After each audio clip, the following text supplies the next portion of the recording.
Bridget Phetasy, welcome to Dad Saves America. Thank you for having me. I almost said welcome back because right before lunch, the tables were turned, so to speak, and we had a really nice conversation. Yeah. I'll leave it to your audience to decide whether they think it was really nice or not. They're going to love it. No, I know my audience. They're going to love that one. We are Gen Xers. Yes, we are. I think we're only like a year apart. Oh, okay. 77. Okay, yeah. Yep. And I was this morning going back through some of your stuff, some of your writing, and I realized that I think you've had a bunch of experiences that a lot of people our age would benefit from knowing more about. Because it's like, I think we're in a weird time. Yeah. If you really want to see how weird it got on our other episode, yeah, I think you and I are grappling with this moment.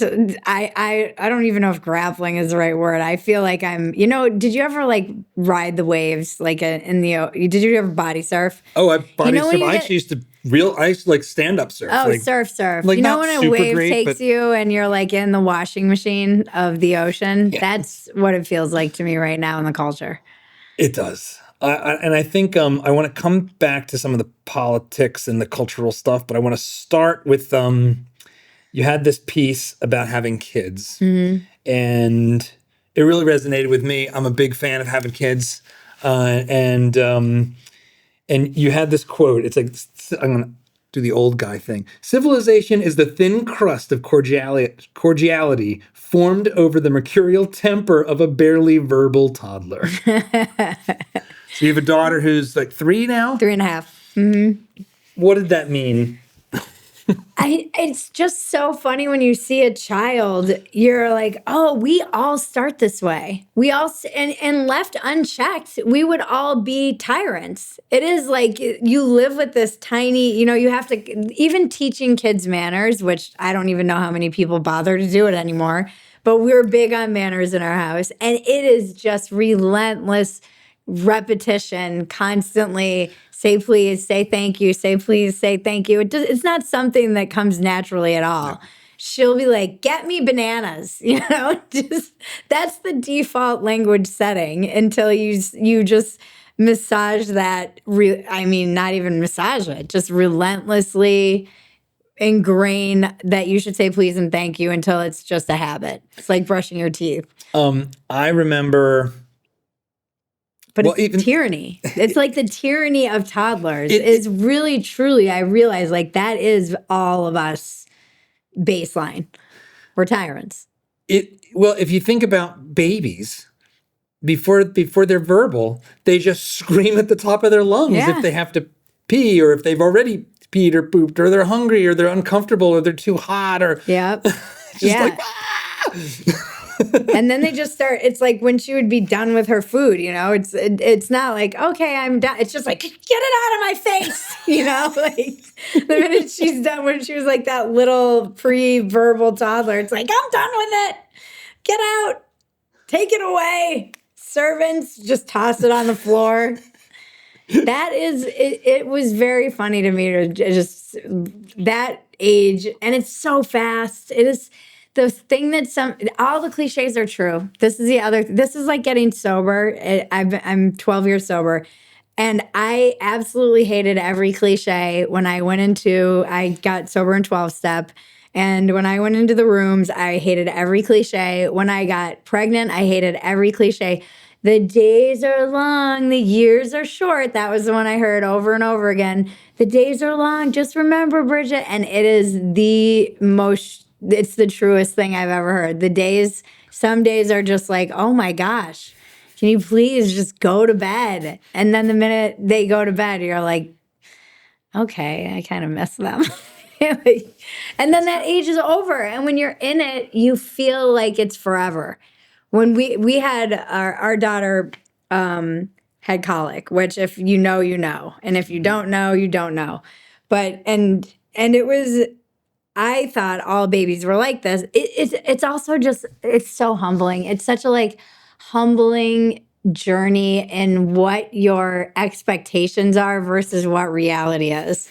which is life in general, but with a child, I mean, I swear my visions of her as a newborn were I would put like a lavender rub and give her a little massage and a bath, and I would sing lullabies to her and put her to bed, and it would be this beauty. And every night at 5, it was like, this is one of the signs of like you might have a baby with colic, is you start dreading the night, and we would be like, oh God, oh God, oh God, oh God. And then it was just 6 hours of inconsolable screaming. Also, feelings of helplessness as a parent, feeling like I'm doing everything right and I'm still failing. It was such an early like trial by fire into being a parent, not being able to console your kid, not knowing what's wrong, trying everything to fix it, realizing there's nothing that I can do, and feeling like it's going to be forever and then it's over.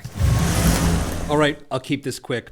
If you like what you're hearing and want to hear more, don't forget to hit that like button and subscribe to the channel so you won't miss our new content as it comes out every week. And now, back to the conversation. Gosh, we were talking about in our prior conversation, like why did I move to Austin? And it was really the commute. But below the surface of that, because I had these long commutes between New Jersey and New York, what I didn't say is that when I would get home at like 8, 9 o'clock at night, having left the office at 6, I would get home and our son was asleep. So A, I missed him. Yep. But B, I missed out on being able to help. Right. Because he was really spirited when he was little. And I would get home and my wife was absolutely fried. Yeah.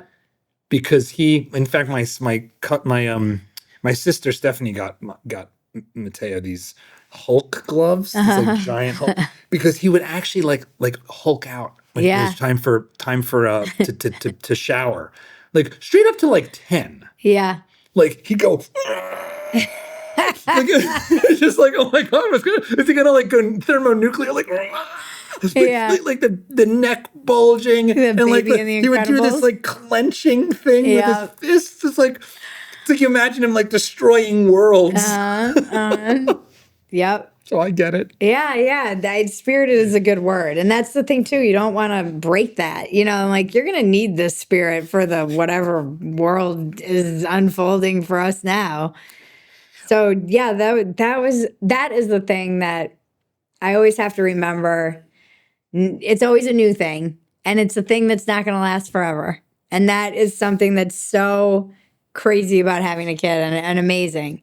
Is like as soon as you're like, oh, we got this. You're like, oh no, you don't, because now there's a new thing. Especially in the early years, it's just like new development. You're like, oh, we finally got the sleep. Oh no, we don't. We went on like the time changed by an hour, and now we're completely messed up, and the kid isn't sleeping again. Or we went on one vacation to go see family, and now we're back to zero with like whatever sleeping habits we had. And then now it's potty training. It's just, and there's so much more information available now to parents than there were, back in my day. I kind of feel like there's too much information for parents. It's a lot. I was trying to weed through a lot of it when I was, and you could get pretty neurotic about it. I can see how it would drive you all, like parents, crazy. Even when I got pregnant in LA, everybody kept asking me, what's your birth plan? What's your birth plan? What's your birth plan? I was like, me and the baby live? Like, I'm Survival. old. Yeah. What is a birth plan? I'd never even heard of this term.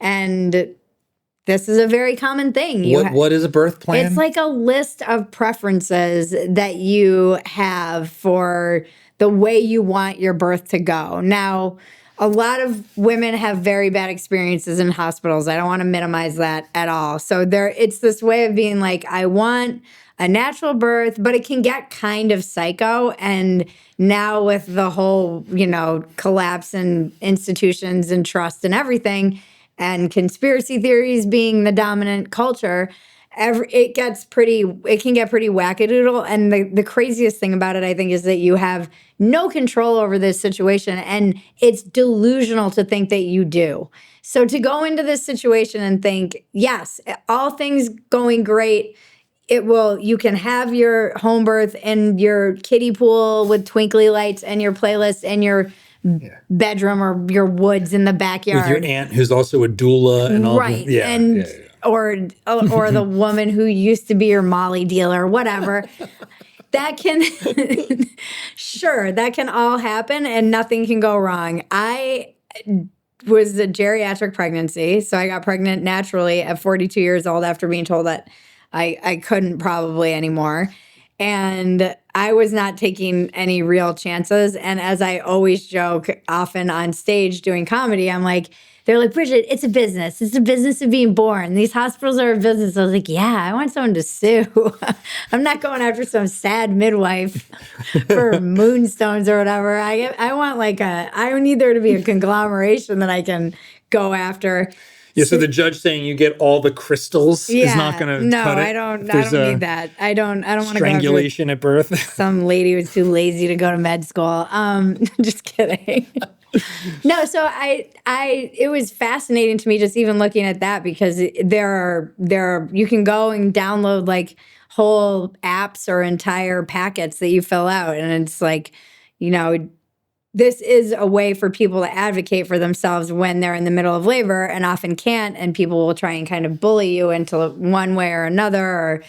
And so you fill out this long thing, and I don't know. I had I truly was like, I just want me and the baby to live. I went to this, I think I was very affected by being at, what's that, the Catholic graveyard in Dublin? Glasnevin?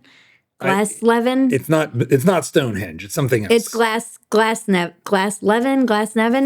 It's something like that. I was at it was the massive, just taking a tour of it. And there's an entire segment. I was with an Irish friend, and there was an entire area that was all babies and moms. It was just like, and it was even not in that area. There were just so many. And a lot of them were named Bridget because Ireland. And so my friend was like, is this uncomfortable for you? I was like, actually, it's weirdly comfortable because I'm just another soon-to-be dead Bridget. Like, there's something I'm with my weirdly, people. but also just weirdly, sands of time-ish about it. But I was struck by how many children. I'm like, it is insane how many women and children died in childbirth. I saw... I did this video last year, or maybe it was the year before, basically saying have more kids and then trying to combat a bunch of the things that lead people to say they don't want kids, like climate catastrophe nonsense and overpopulation worries, which maybe are now finally on the decline since the population's on the decline. This is like the Ice Age fears. It's like I was promised an Ice Age and overpopulation. What do I get? Global warming and depopulation. No one knows. Yeah, a hot, empty desert. Yeah. I think it was 1950. It was 1 in 4. There was I'm gonna get this wrong, but it was a shocking number. It was 1 in 4 born didn't make it to age 15. Oh, 1 in 4 in 1950. Yeah.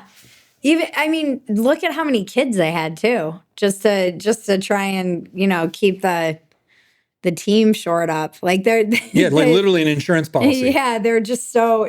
My father's one of 10. His cousins were 10 and 11 on both sides. Just massive super families. Irish. Yeah, super Irish. Everyone's always like Mormon. I'm like, no, Irish Catholic. Your piece was about have kids early. Yes. How much of it is I'm too old, I wish I started early, and how much was it something broader? No, it's broader because I think I didn't, and I've said this many times to people I know and love, I didn't want kids. I wanted a family. And so I wasn't one of those women that was like, I'm just going to have a baby without a man because I just want to be a mother. I wanted a family. I wanted a husband. I wanted to have that shared partnership. I actually did want those things. So you can't really, I feel like it's a lot of people are saying this to young people. They're like, have kids young. And a lot of women want to have kids. I know so many, most of the best women I know are single, actually. And I do have a theory that all the I know ended up married in the suburbs. my like very not friends always laugh at me because I'm like, all the are married with kids. I'm just saying. Because we played the odds or something. Yeah. One of them was going to work out. Yeah. All the party girls I know are on baby number 3. No, but you're saying this to young people. They're not dating. There's like this massive kind of war of the sexes happening. Politics are not helping anything. Neither is technology. And you're going, hey, have kids young. And they're like, sweet. We don't even go on dates. You know what? Right. But my general point is that my husband and I were late bloomers. We met later. We both had other marriages first, where neither one of us had kids. And so we met in recovery. So we had made some choices that slowed us down. And I want to come back to that and really dig into it. I'm an open book about that stuff. And so we met when we met. We wouldn't do it any differently. We couldn't do it any differently. It worked out the way it should. Everything that all of our choices led to one another and to our daughter. Now, that being said, having had one kid, I would have 5 if I could, if I was younger. And maybe if I had frozen some eggs and had some more opportunity, I would have tried to have a few more. But that wasn't the way it worked out. And I'm grateful that I even got the blessing and opportunity of having one. But if you are someone, I often see young couples or even couples in their 30s, and it's like, do you have kids? Because I do stand-up, so I talk to the audience, and they're like, oh, no, but I'm like, just do it. You're never going to be ready. Here's the thing. You're never going to be ready. I was not ready at 43 years old. And it's amazing how much of it came so naturally to me. More than I ever would have guessed. And I have family members who had children in their teens. Yeah. And they certainly weren't ready. And my dad was 23 when I was born. Yeah, my mom was 25 and then had 4 more kids after me. So, and they weren't necessarily rich. Weirdly, kids help motivate you. You work it out, you figure it out. It's just, I don't know. I think that a lot of people will get tripped up and like, I don't have a house. I don't have this. It's like, you don't need that. All you need is a good partner that you feel you can. I come from divorce. So I think picking the right partner is extremely important. And then building that family together and that nucleus is everything. But everything kind of, as long as I have that, I know that I'm okay. You know, one of the things that I think is hard to like get right is being a proper critic of feminism today. Yeah. Because what I mean by that is it's like, I think there's elements of what we call feminism that was good. And then a lot of it just wasn't. Yeah. For women. But then in criticizing it, you can pretty quickly end up in just like a place where you just like kind of end up hating women or just like this. There's a lot of dark feedback loops out there Repeal on the internet. 19th. Yeah, I've had some times where like I'll look in the comments. There'll be a couple comments that are just like, well, the solution is to repeal the 19th Amendment, women's suffrage. It's like, well, I've met a lot of imbeciles of all kinds. Yeah. I'm not sure that's going to solve what you think it's going to solve. I have a joke on stage about that because I talk about how I went from being, I voted for Hillary in 2016, no one in 2020, and then Trump in 2024. And I'm like, I'm an incoherent white chick when it comes to my politics, clearly. And I'm like, maybe I'm evidence that you should repeal the 19th. And sometimes it'll get laughs, and sometimes it'll just it's a dodgy joke. And then I'll pause and I'm like, and if you don't know what that is, you probably shouldn't be allowed to vote either. Because there's a lot of men in the audience who are like, what's the 19th? You know, you don't, we don't exactly have the most informed population of whatever gender you believe in. I believe in we two. could keep the 19th, but reinstate the property requirement or something. I'm not sure. I'm not exactly Mr. Democracy. So all of the Bill of Rights is basically things that democracy is not supposed to touch, for example. But you've gone on a journey that's led you to a place where a lot of what you talk about is sort of in opposition to these sort of broadly feminist narratives that our girls have been told about what it means to have power, about what it means to pursue a happy life. Like, we're Gen Xers, so there's like a vision of what it means to be a happy woman that was like defined by Sex in the City. And I saw one of your commenters had this, and it was great. This is from a comment on one of your videos. The Simpsons, of all places, nailed the zeitgeist of Sex in the City. Marge tells Lisa, it's a show about straight women who act like gay men. That's funny. And a show created by gay men, so that makes sense. Yeah. Although all those women wanted to do was get married. So there is people forget that about that city. Like, I'll see this criticism of like, this is a Sex in the City generation. Yeah, that they were living in the city, but all they wanted to do was get married and go live in the burbs like all the people they were jealous of, even though they pretended they weren't. They would go. Except I Samantha. didn't really like that. I didn't like that show at all, actually. I really never liked it. I hated it, and I didn't watch all of it. But my generation did watch all of that. And I will say it's very weird to be a Gen X female who grew up very liberal and I'm not going to try and hide it. And I've written pieces about it and have conservatives clutching their pearls about this when I was young. And now the conservatives are like, have more kids. Go. The kids aren't. It's weird to hear conservatives being like, the kids aren't even having sex anymore. You're like, wait, what? I thought you guys were mad about all the kids having sex. And now in one generation, you're like, the kids these days aren't even having sex. That's a funny twist. Even accident-induced marriage would be better than none. Yeah. Although it's also really funny because I was talking to my friend and he's like, I'm at the point where I would prefer my daughter become like a teen mom than come home and tell me that she wants to be a boy. I was like, we do live in like the craziest times ever. Well, one is like the creation of life, and the other is the rejection of reality and possibly self-patience. I think that's an easy call. Like, I never thought I'd see the day where I'm like, oh, please tell me you're pregnant. Please tell me it's teen pregnancy. You mentioned this piece, which I read this morning.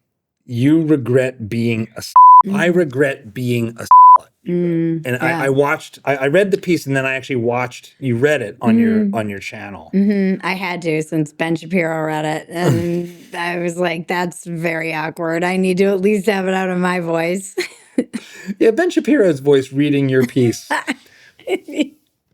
Not the same. Not the same. Never gonna have sex again.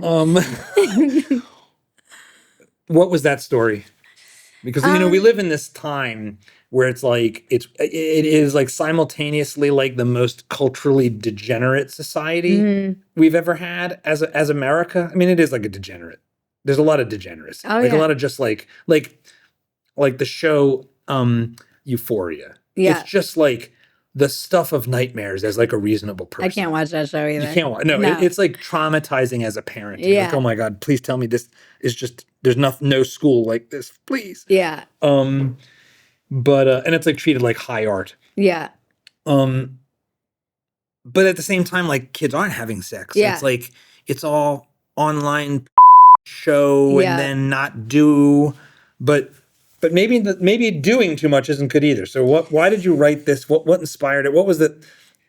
I've been trying to revisit being I mean, look, they're look, and this is again the weird thing about how memories are, when you go down the rabbit hole of memories, it's never the same. It's like the person that's viewing it is viewing. There are a lot of things that I probably should write a book about it. The piece is one aspect of, I think, of overarching developing sexuality. And I absolutely think a lot of it was informed by the fact that I was an alcoholic and drinking. So the piece was born because I was working at a restaurant at like 35 years old, and I had a little young, she was 19 or 20. She was like, it reminded me so much of me when I moved to LA. I was 20 and working in the restaurants forever. And she was like, Bridget, have you ever regretted anyone that you slept with? And I was like, all of them? Like, it was like, it just was like this gut answer. I'm like, maybe one or two. And that was kind of the truth at that. There were probably more than one or two. But so some of it was just being a party girl and, not really thinking about what I was doing, just getting drunk and hooking up. It was very much like hookup culture. But a lot of it was the way that I justified these sinking feelings of low self-esteem and self-worth that would come on the heels of these walks of shame and situations that I often put myself in that were dangerous and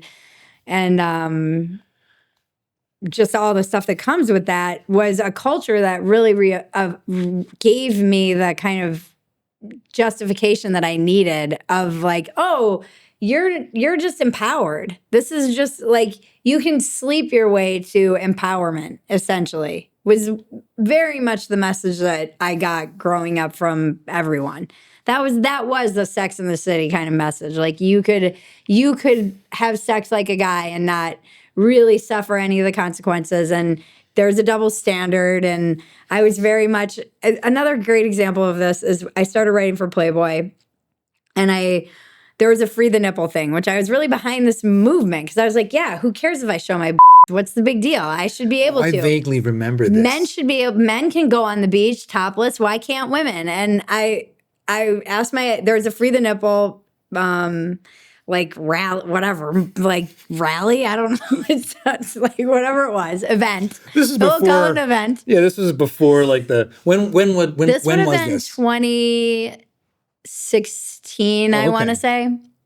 Yeah. So it's like early. Is that early Me Too? That was was sort of late Me Too. Too. Late Me Too. Really kicked off, I think, like around 2014. Yeah, so it was a couple of years into the Me So Too we were deal. it was like that. I won't say the height of it because I do think the height of it was like Kavanaugh, which was 2018. I would say truly was really after that it was getting hard to be on board with Me Too when it was like the gang of Kavanaugh. You're like, come on, let's calm down. And then everybody started dropping like flies. I actually think too, like the Aziz piece that went viral, the babe.net piece where it was like that girl talking about Aziz Ansari and he got canceled, but it was really like, okay. There was like a core of LA's packed with scumbags. There's the Hollywood casting couch. This is all kind of horrible. Yeah.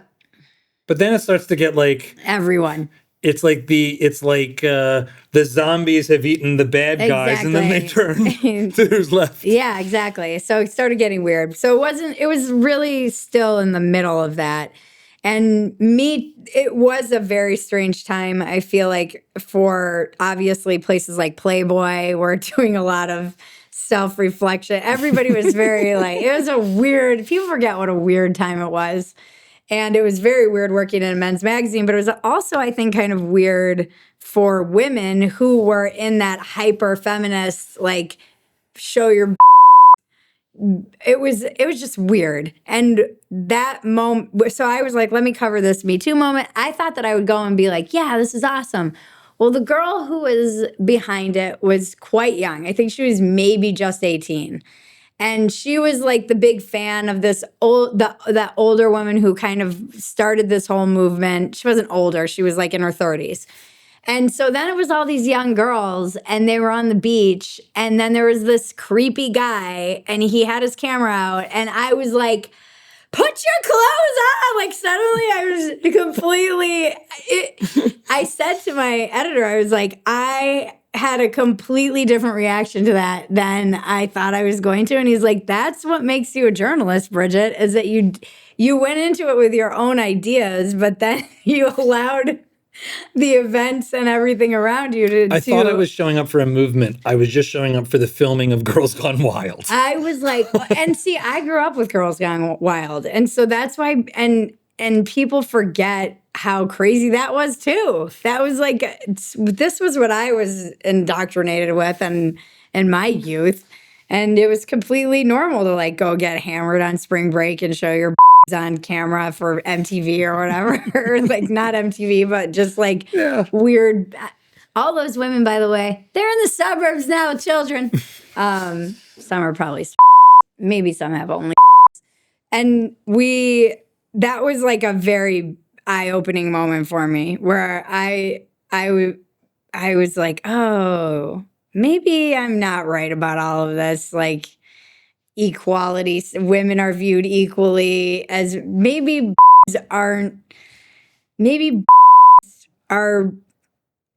different on women for a reason. It turned everything upside down for me in that respect. And then as I was working at Playboy and covering, I'd never really been on dating apps. I was on dating apps and I was doing a lot of kind of like I started writing a column a week. So I was like, I'll figure out what it's like to be in a polycule, or I'll try and be like a third. And I was like, oh my God, I'm actually vanilla compared to like the stuff that was going on that I had no idea about. I did a piece of the single,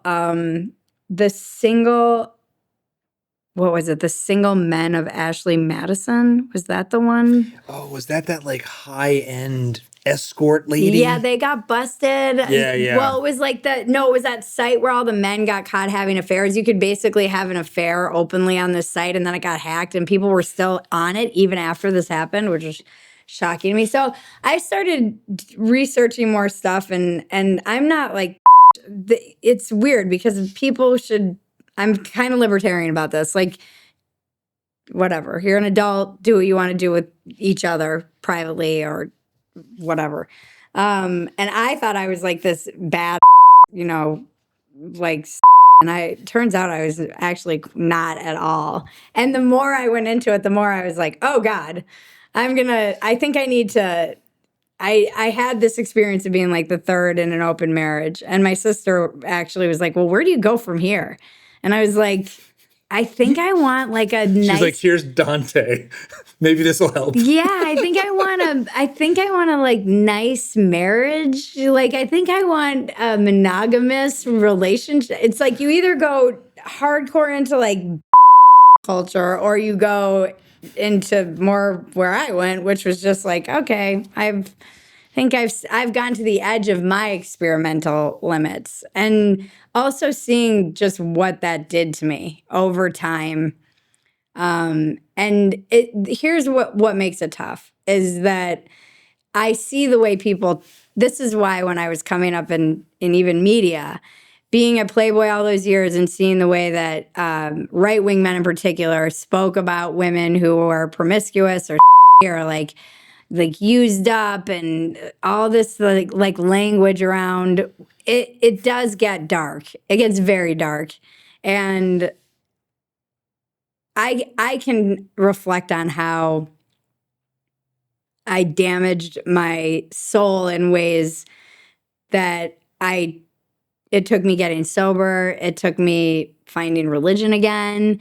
It took me being in a loving relationship with having true intimacy, something I couldn't even have because of a lot of things that were out of my control and upbringing and whatnot. And then decisions I made on top of that to learn how to kind of forgive myself and feel that I was worthy of love and that I deserved to be in a loving relationship, because I think it's almost like drug addiction. you get lost in the shame spiral is so real in any kind of addiction, and in the sexuality stuff, you can start spiraling down where you keep tricking yourself into thinking that it's empowering, doing something that makes you feel bad about yourself, doing something that will try and give you that high again, feeling bad about yourself, and then feeling ashamed, and rinse and repeat. And pretty soon you feel like you don't deserve any of it. I think about the fact that there's so many like broken families in this country. And so you have at any given time just millions of young people who are at the start of the journey you're talking about. Yeah. And I'd like to like kind of step through it with you. Yeah. For their benefit. And for parents who are watching who have a daughter that like they feel like they can't reach, they can't get to her, like they don't know what's going on, and they can't make an impact. I would probably prefer my daughter a drug addict than trying to get her out of like whatever trans cult they get caught up in online. So the parents now are dealing with stuff that I was not even exposed to as a kid. Yeah, that's true. But I do think as much as we've got this completely whacked out set of new predators attacking our kids, I think the old problems are still with us. Yeah. Take me back to when you first, I guess, when did you arrive at LA? How old were you? I was like, man, I mean, I had already been through a lot when I landed in LA. I went to LA right out of rehab, basically. I just gotten out of rehab. So go further back. Where did your path into hell start? I think when my parents got divorced. I mean, I was a very good kid. I was very straight A. People pleaser, oldest of 5, and parents got divorced, and I just started partying and drinking. I moved a lot too. I don't think that helped matters. So I just started. Were the moves because of your parents' separation? Partially, yeah. Well, I moved a lot when my parents were together because of my dad's job. Then my parents split up, and then we moved because my mom and stepdad had a place in Minnesota, and my dad went back to where he's from, and so then we were just like all over the place. And I went to a bunch of different schools, and it just became easier to numb myself out and party.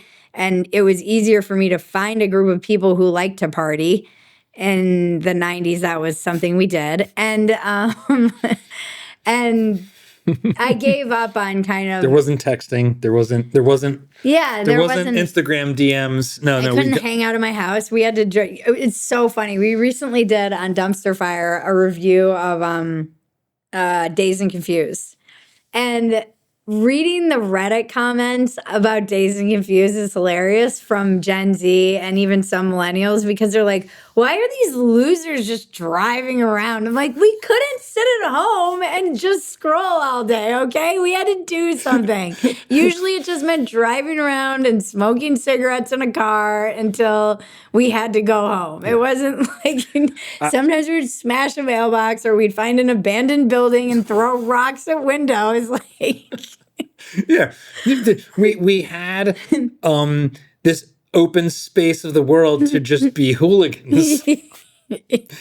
I remember telling my son at one point when he was, I don't know, maybe 13, 14, I was like, well, why don't you just go hang out at the mall? And he looked at me like I had 2 heads. He's like, nobody goes to the mall. It's like, Mateo, I just went to the mall. I mean, admittedly, I barely ever go to the mall, but I was there. There's people there. It's not yet a completely barren wasteland. I mean, it kind of is. They're literally talking about turning malls into like old people's homes. Yeah, no, I know. I was out over my skis. Yeah. But it was funny because it was just like the notion that there was like some physical places you could go as a group and just be bored. And that's why it's so different. I mean, I do feel, even when I do stand up, that I'm talking, if it's a very Gen Z audience, it's like, I don't understand this species of human. Because I was still very much in the world. I got my first email address when I was in my I think I was probably 19. So I was an adult legally. So I had all of my childhood with we had we had video cameras and stuff, but it wasn't like, this is a different species. Their brains have been trained differently as well. So I was 13 when my parents officially got divorced, and then I started partying pretty young. And even then I wasn't like promiscuous, but I moved a lot and girls were really mean to me and they would call me a and so I was like, eventually, and this is why I really understand deeply. Wait, why did they call you a because I was a new girl and girls are horrible. And men hate women, but no one hates women more than women. This is kind of my theory. This is totally true, by the way. And sure.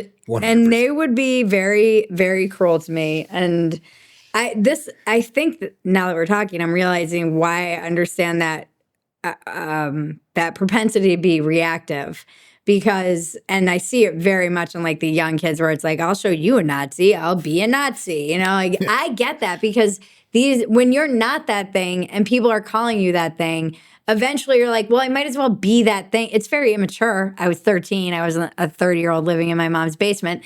But I understand this mentality of like, well, I'll show you Nazi. Like, I'll show you I'll become a But I still wasn't really, like, I had enough.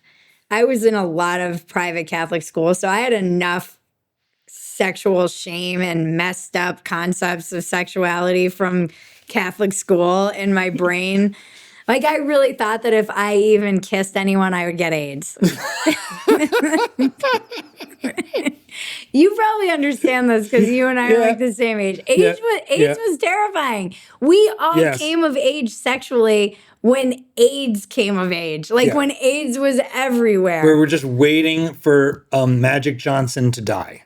It was like the clock was ticking on the death of Magic Johnson. Middle schooler with a middle school class to go see Philadelphia in the theaters. And I still remember the entire class laughing hysterically because we were too young to see that movie, like as preteens. Laughing in Philadelphia in the theater. Because we could. I just want to imagine being one of the adults who's like all these kids coming in giggling at like dying Tom Hanks, emaciated Tom Hanks. Everyone in the theater was horrified too. But we were like, I was probably this was in probably 8th grade, so maybe we were like 14. So the like peak of your prepubescent hormones where you can't handle anything and you die laughing because everything is titillating and exciting and it's all those hormones and you're insane. And then you're like, you know what? We need to go see Philadelphia. Like, whose idea was this? I want to go find. Was this a school trip or was it something one of your friends did?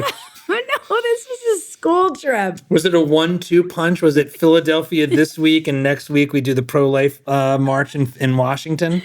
Which I'd done. Oh, that's interesting. It was Catholic school, baby. Oh, yeah. That makes sense, actually. No, I don't think I made it to the pro-life march. I don't think that if they were going to take us there, they probably decided not to. They were like, they're getting all the kids on the bus, and it's like, Bridget, sorry. We were terrified. We were terrified of AIDS. And so I would just assume I was going to be punished by God with AIDS if I had any kind of sexual encounters for a long time. And eventually I got out of Catholic school, and then I was in public school, and all the girls were in like, it was a very... it was a suburb of Minneapolis, and the girls were all like, it was very like the homecoming queen and the football. It was like super classic America.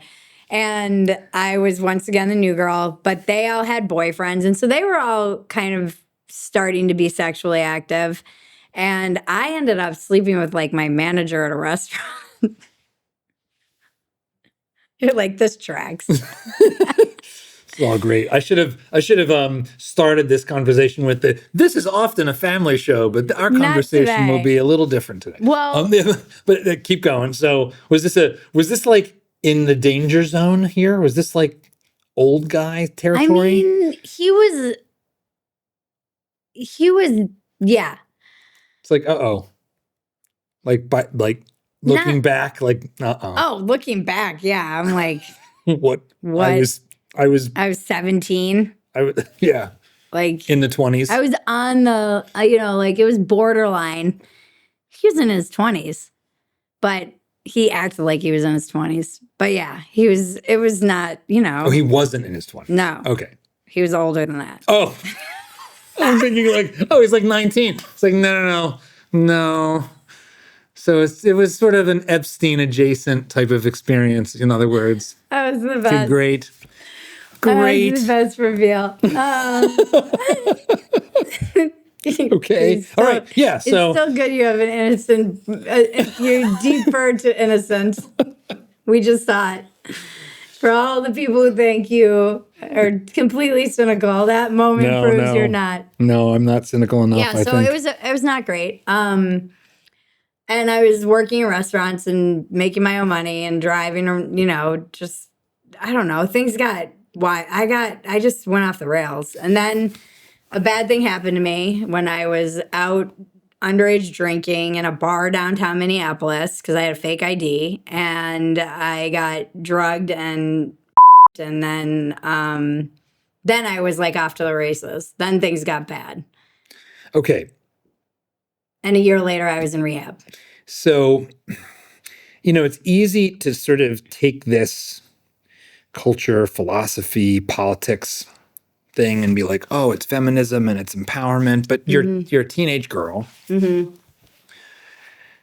You're not reading Foucault. You're living your life, and it's the 90s and there's no internet. Yeah. So, but when, and you're reflecting on it, you talk about this notion that this was supposed to be empowering. But when you're like in your late teens. It was, though, even then.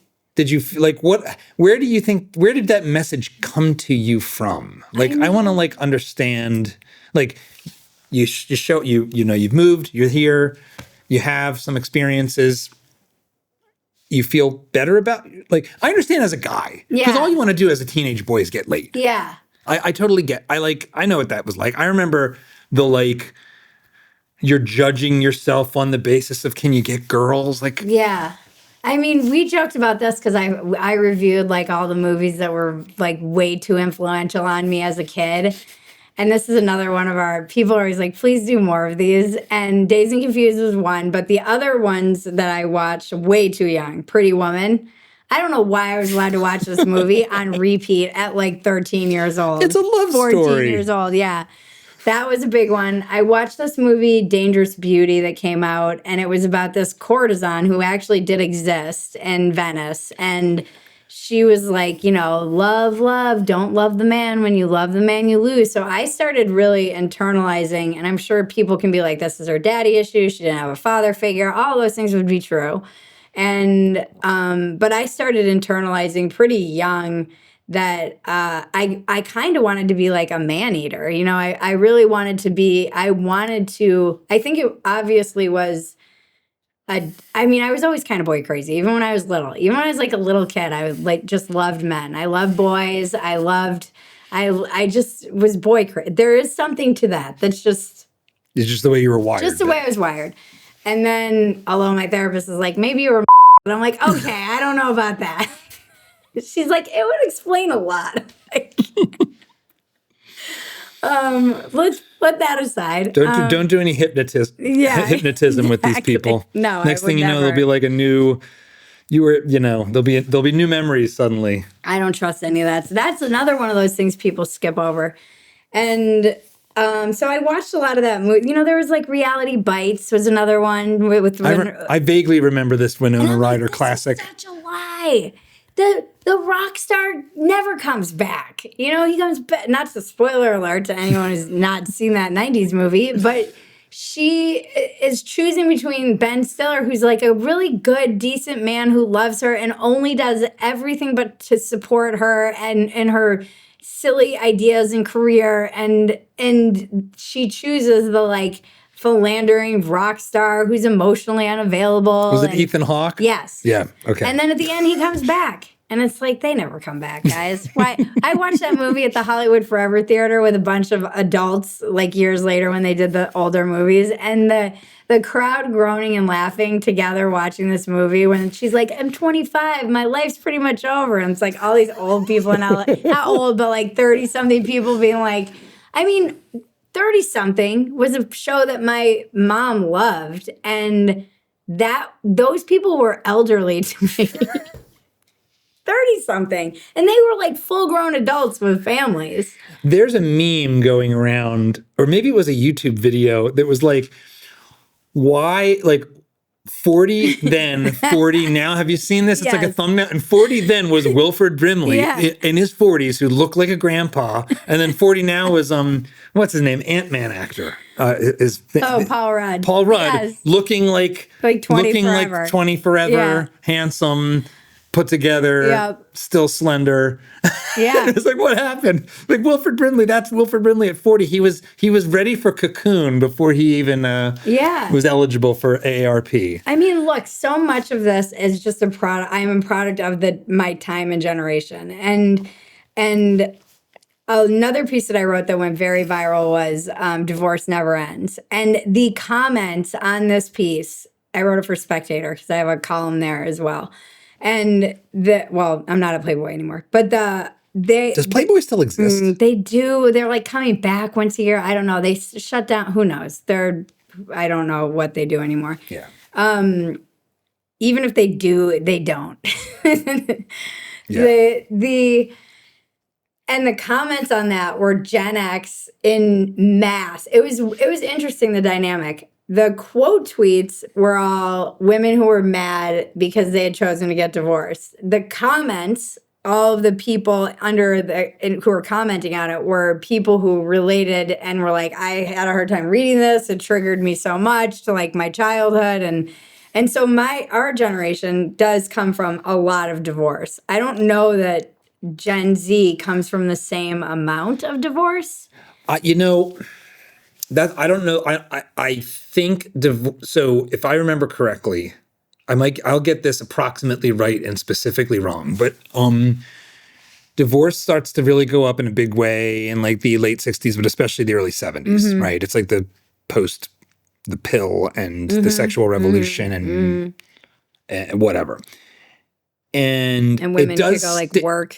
Yeah, all that stuff, all that sexual liberation stuff.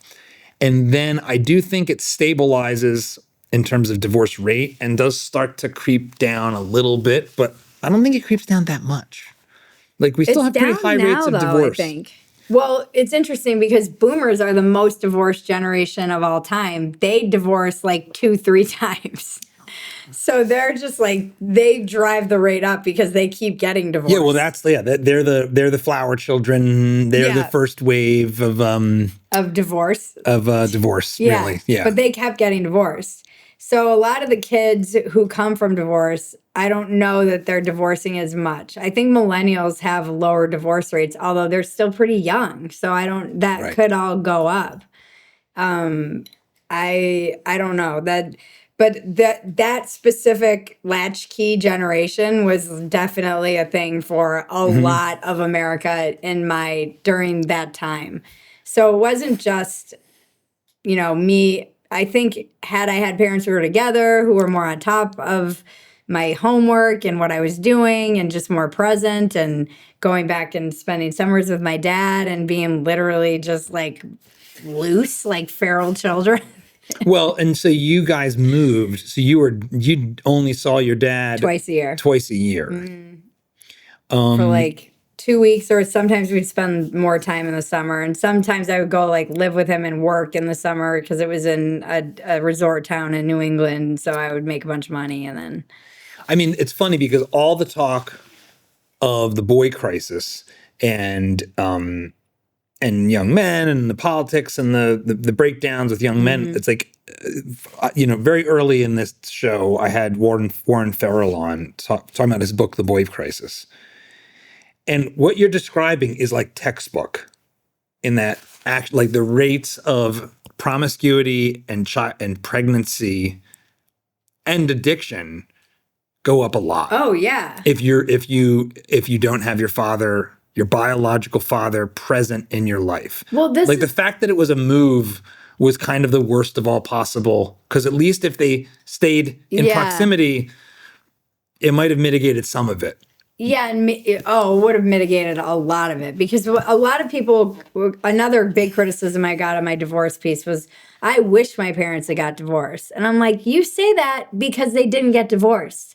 And you didn't have to deal with the Cinderella effect, which is the effect of non-biological adults in the family, in any family, particularly girls, but girls and boys. The minute you introduce a non-biological adult into that family situation, the rates of abuse go up astronomically. When you look at the percentage of this, it is insane and then if you have a mom who's dating, and I mean, it's not good. It's not good. And trust me, as someone in recovery, that's all the stories you hear. It's all stories of people talking about what happened to them. It usually from some non-biological parent that was introduced into the family at some point. So people who say that don't know what would have happened to them in a situation where their parents didn't stay together, maybe just because maybe they didn't love each other, but you didn't get some crazy psycho introduced into your life who was crawling into your bed at night or something. Like you didn't, or beating you up, or all the things. And so I don't love that. I don't love that argument when people say, oh, my parents stayed together and they didn't love each other. It's like, okay, well, you don't know you also don't know what it's like to have to pack your bag and go live in another house and have to adjust to a whole new adult dynamic, because kids who are from divorce, you get good at reading adults because they're not necessarily concerned with you. You're this kind of foreign body that keeps being reintroduced into their life. And then they have time away from you and you have to come back, and you come back with, it's a nightmare for kids. It is anyone who tries to tell me, I understand people need to do it. I get it. I always get so much criticism. I understand that it's a common solution to, marital problems. I am not advocating, I hate that I even have to say this, even though I said it in the piece. I'm not advocating for staying in an abusive relationship, because people will be like, oh, well, my mom was getting beat by my dad. It's like, yeah, I didn't say to stay in that. But they've done a lot of studies on this too. And when it's abusive and toxic and people are fighting and screaming at each other, and physical abuse, drug abuse, all those things, bad, it's bad outcomes for the kids. That it's worse to keep them there. If the parents aren't in love but can still be cordial, it's usually better for the kids to stay together. One of the things that I feel like is there's like some notion of love that's taken for granted, that it's like this feeling. Mm-hmm. And then you can be in love and you can fall out of love. And it's one of the many things that in our society that has become like this sort of fake utopian romance. Yeah. Like literally like romantic in the like philosophical, romantic sense, not the romance as we use it in normal terms. Like you're on your second marriage now, but you're in a healthy relationship. Mm-hmm. How do you think about, with all of your life experience, like what it means to work at a relationship? Because it's like, I think that it's like, oh no, I just don't have the feeling anymore. Yeah. We're out of love. And it's like, well, I don't know. I have a lot of thoughts on this, but I'd be curious what you like, how you think, how have your views about relationships, staying in them, being loyal? Yeah. How has that changed for you? This is what I love about being married to my husband, who also happens to be a therapist, is that he understands, one, he doesn't therapize me, which is not a word, I know, but he doesn't do that. But because he's a very good communicator, and he's good at, we have very philosophical conversations about this stuff and love. And for us, it's just understanding the compounding benefits over time.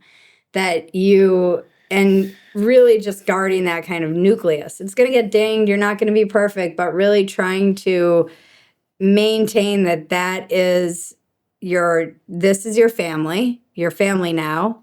You have your other family, but this is your family, you and your spouse and your child or children, and guarding that and putting boundaries around that. And always, I think there's people want it to be like this heady love that it is in the beginning. And that, I think, is like an immature idea of love, because like you said, we have this idea that it's supposed to be like movie romance forever, and you have the happily ever after movies, and you don't see what happens after, and how you can, get short with each other, and this is your partner and all the things.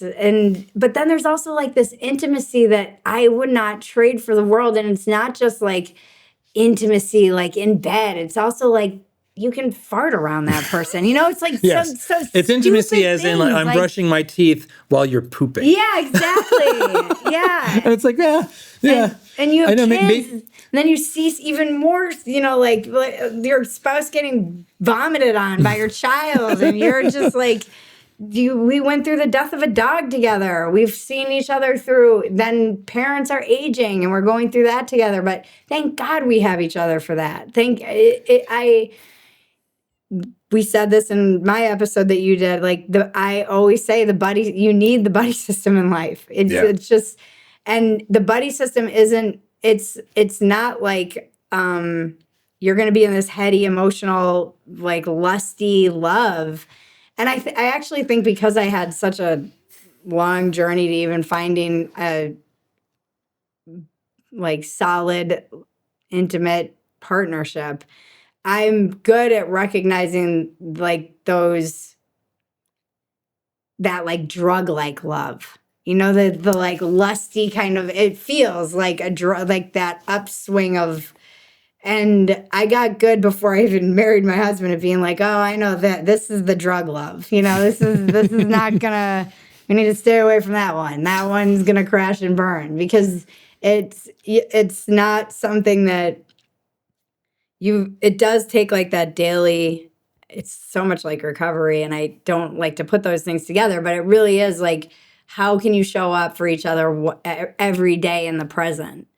And you don't know what life is going to give you, just what's around the corner, good or bad. And I will say, like, even something like stand-up comedy, which I did for many years, took a break, and I was doing it single. And then I started doing it again when I moved to Austin and got back on stage.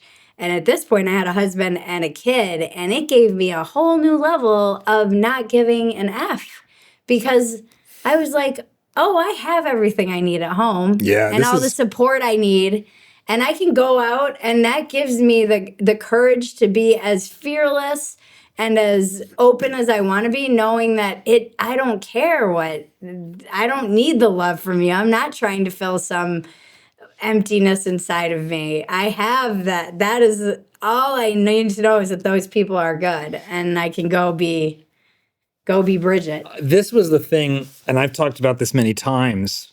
I'll talk about it as much as I can, frankly, is like when my son was born. Now, I'm like my most traumatic years were actually probably the 2020. Right. Which we talked about, so people can watch our conversation there. But when my son was born, I was like 28.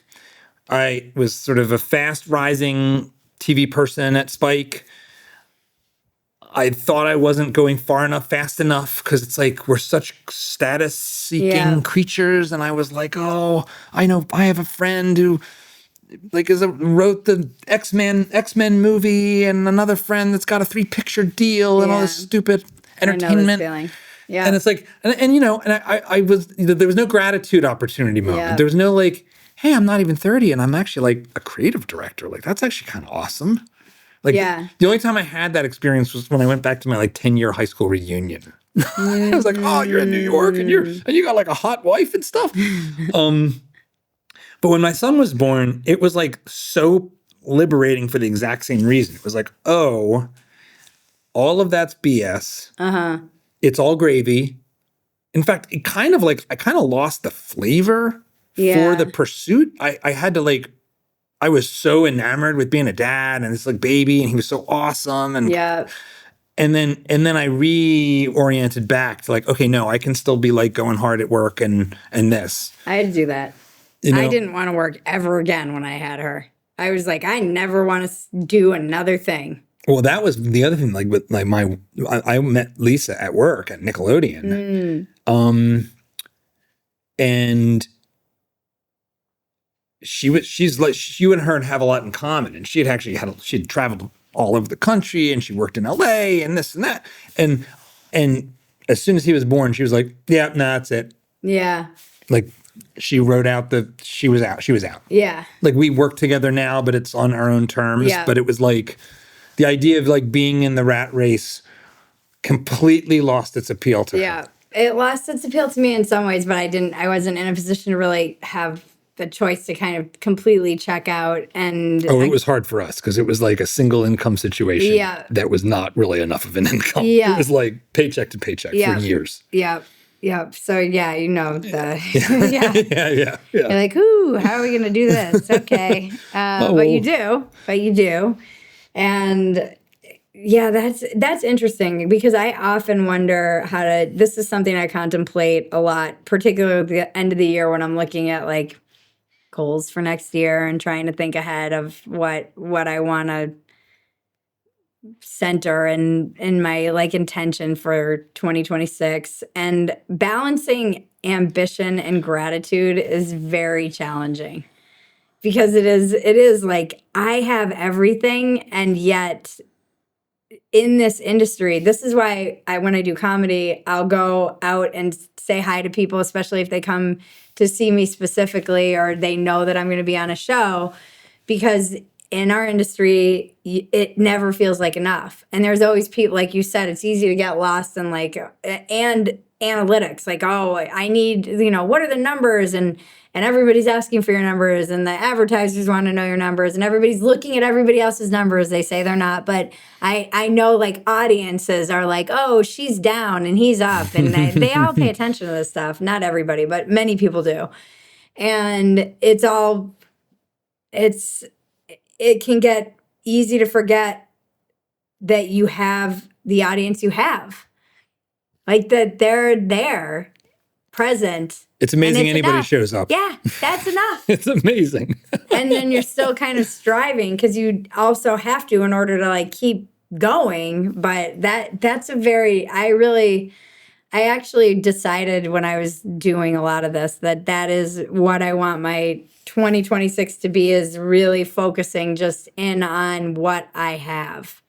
Just being like giving them the attention, because that is the thing that gets lost. Even with a kid and a husband and just trying to out there hustle, that gets lost as like that's the priority. So how do I make that the priority and then deprioritize everything else? Because I can convince myself that, oh no, I'm still making them the priority because I'm working so hard. And if I don't work hard, I'm building a life for it. But it's like kind of, it's also just old Bridget striving, old ambition that's coming back, and that like the climbing, it's that feeling of it. I'm an addict. So it's why I don't even try never to look at analytics and have somebody else handle it, because I'll get like, it's never enough. It's never enough. It's never enough. I also think it's very human to just have that. Like if somebody said in a book I read a long time ago, and I can't even remember which one it was, if it was enough, we'd still be sitting by the fire in a cave. Like we would have discovered fire and been like, well, we're good. All right. I can see at night. I'm warm in the cold. Yeah. Doesn't get any better than this. Some meat. If it was enough, we would still be in a cave. So there is something in that striving that's just inherently, I think, human. It's funny because it's like every religious tradition, I think, just about every major one certainly has this grappling with attachment The Buddhists do, Yep. Catholicism does, Judaism, Islam, which I don't know as much about, but the call to focus on the things that are more truly human than accumulation, family, relationships, love. Yep. But we're like, there's like these two different views of the human creature, I feel like. I mean, there's more than two, but there's like two that like run deep into a lot of streams of thought. And one in varying degrees is the fallen creature, original sin, brokenness. This world is always going to like have a lot of suffering in it. And then there's the heading towards perfection, the straightening the crooked arrow of man in its most extreme, like the communist man that will no longer be the selfless communal Borg creature thing. Yep. From Pluribus, we're all one. They live in those two things feel like they live in kind of like a permanent tension, because this one does help you go past where you are right now, but then it also can just take you straight to hell, and you can wallow in your brokenness and not improve. Oh yeah, that's an easy one. Well, and it's so hard to improve. It is so hard. This is something I also contemplate all the time, and I've talked to therapists and psychologists and so many people about what their theory is, that the kind of propensity to self-destruct seems to go against everything in evolution. Right. Like I've often joked that my would be like, take that, Darwin, because it just seems like what? How? Why is that even there? Why do we do that? Why do we? That seems to go drug addiction, all of these things that take you into like that destructive place. It doesn't make sense from a survival perspective. If that is our like core instinct, is to survive and procreate, please explain all of this around me where it's just people who get lost in the wilderness. And I've been there. You've talked about being an addict and about recovery, and then you said that, like, you started partying when, in the early teenage years. So what happened? How dark did you get? I mean, it got dark, really dark. I was a heroin addict, not like needle heroin addict, which I know, there's a lot of junkie pride out there. So people will be like, oh, she's not a real heroin addict, which I told myself for a long time. But I was, it got dark. It was, and it got dark. And then I found recovery at 19. And then I was like, I'm not going to be sober before I'm even 21. That's ridiculous. I'm Irish and I love drinking. And then started drinking again, and then partied and did everything I could to avoid being in recovery again. And then made it back at 35 and had more of, like, my first bottom was it was obviously spiritual, but it was also very physical. Like, I was 89 pounds. I lost my... Oh, my gosh. I lost my... Like, I was in college and I didn't really want to be there, but I flunked out of college, lost my apartment, lost my job, lost everything physical. And... This is when you're 19? Yes. And then my second bottom... where are you? I was in St. Paul, Minnesota. And I was going to a Catholic college, actually. And I did really well my first semester. My second semester, I just started partying a lot. But after I got sexually I started doing much harder drugs. Like, I was really just, like, trying to escape that. And so I really hadn't. I had done mushrooms and I drank. I was probably an alcoholic from like day one. And it's definitely, there is a genetic component to this. I come from a long line of very high functioning alcoholics. And are you saying Ireland? Is that what you're... Yes. Not fair. This is the South Philly Italian in me. No, being like... I'm Italian too, actually. But that's more the like probably side of me that likes to smoke. And I think Italy actually has like the lowest incidence of like alcoholism in Europe. yeah, but they love just chain smoke. Yeah. So Why? yeah, go on. So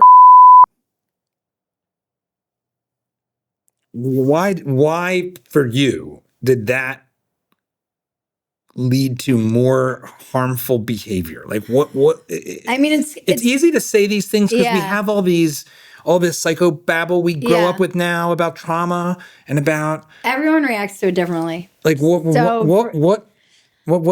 that? Was I it mean, for a lot of women and men, but you can react to it many different ways. One of the most common ways is like to become kind of hypersexualized. And I think for me, I just went into, I felt a lot of shame. I felt like it was my fault. I felt like I couldn't really tell anybody. I felt why did you feel it was your fault? because I was drinking because I got a fake ID and I was drinking and I put myself in a position where on some level it was my fault. I put myself in a position, I was 17 or 18 maybe. And I can't remember how old I was exactly. It was like it was a year before I went to college. So it was in between that summer. So I must have been 18. I was hanging out with people who were older than me. They were all 21. I had a fake ID. We would go drink. I was working in a restaurant. There were these guys who were like, come down. Well, I don't know. We ran into them at a bar, and then I woke up in a condo, and I felt like I put myself in that position. Technically, I was an adult. I was doing things that I knew were dangerous and risky.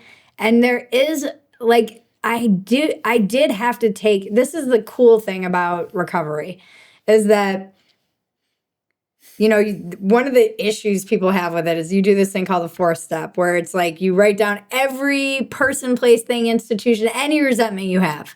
Because in AA or 12-step, they'll say like resentments kill, which they do actually.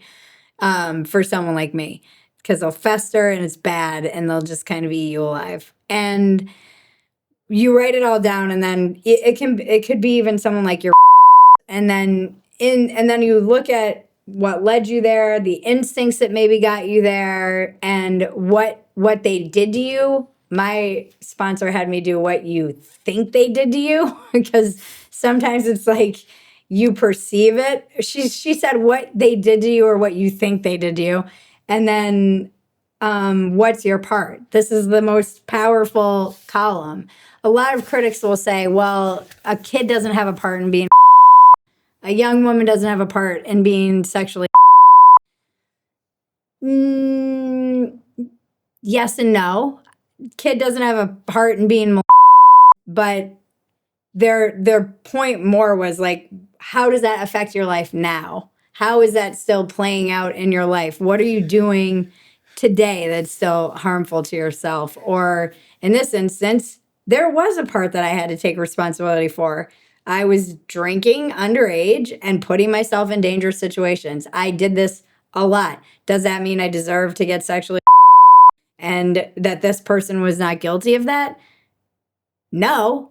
But I also reacted to it by just becoming, wanting to numb out even more, feeling a lot of shame around that, and then carrying that shame and kind of turning it, feeling like I really think it was like I wanted to take the power back. I think I became even more hyper sexed because I wanted to feel like it was my choice. Like I was like, all of these things are my choice and this is on my terms. And so reasserting control over that somewhat, even though it was also all a lie and BS. But why is it a lie and BS? Because it wasn't, and this is what I was saying, there are women who can go out there and they are fully formed adults. I think you're not truly, even up to like 25, you're just not quite able to say you're fully formed. But they're out there, they're doing what they want, and they feel empowered by whatever they're doing sexually fine. Okay, I know lots of women who seem cool with being promiscuous and like that's the life they love, and they don't, you never know what someone's actually going through, but they don't seem to be like drug addicts, and they're like high functioning, successful people. Now, I think that that's fine. It's not until you actually feel empowered, truly empowered, that using sex to try and fill that hole was a mistake for me. Like it was something I was trying to reverse engineer. I had no self-esteem, and I was trying to get it from sleeping with people who didn't care about me or love me or respect me or wanted to use me. And somehow I thought that I told myself I was kind of this like powerful man-eating woman to justify it, and it was not. It was all BS. It was just like cope, as the kids would say. It was how I was coping.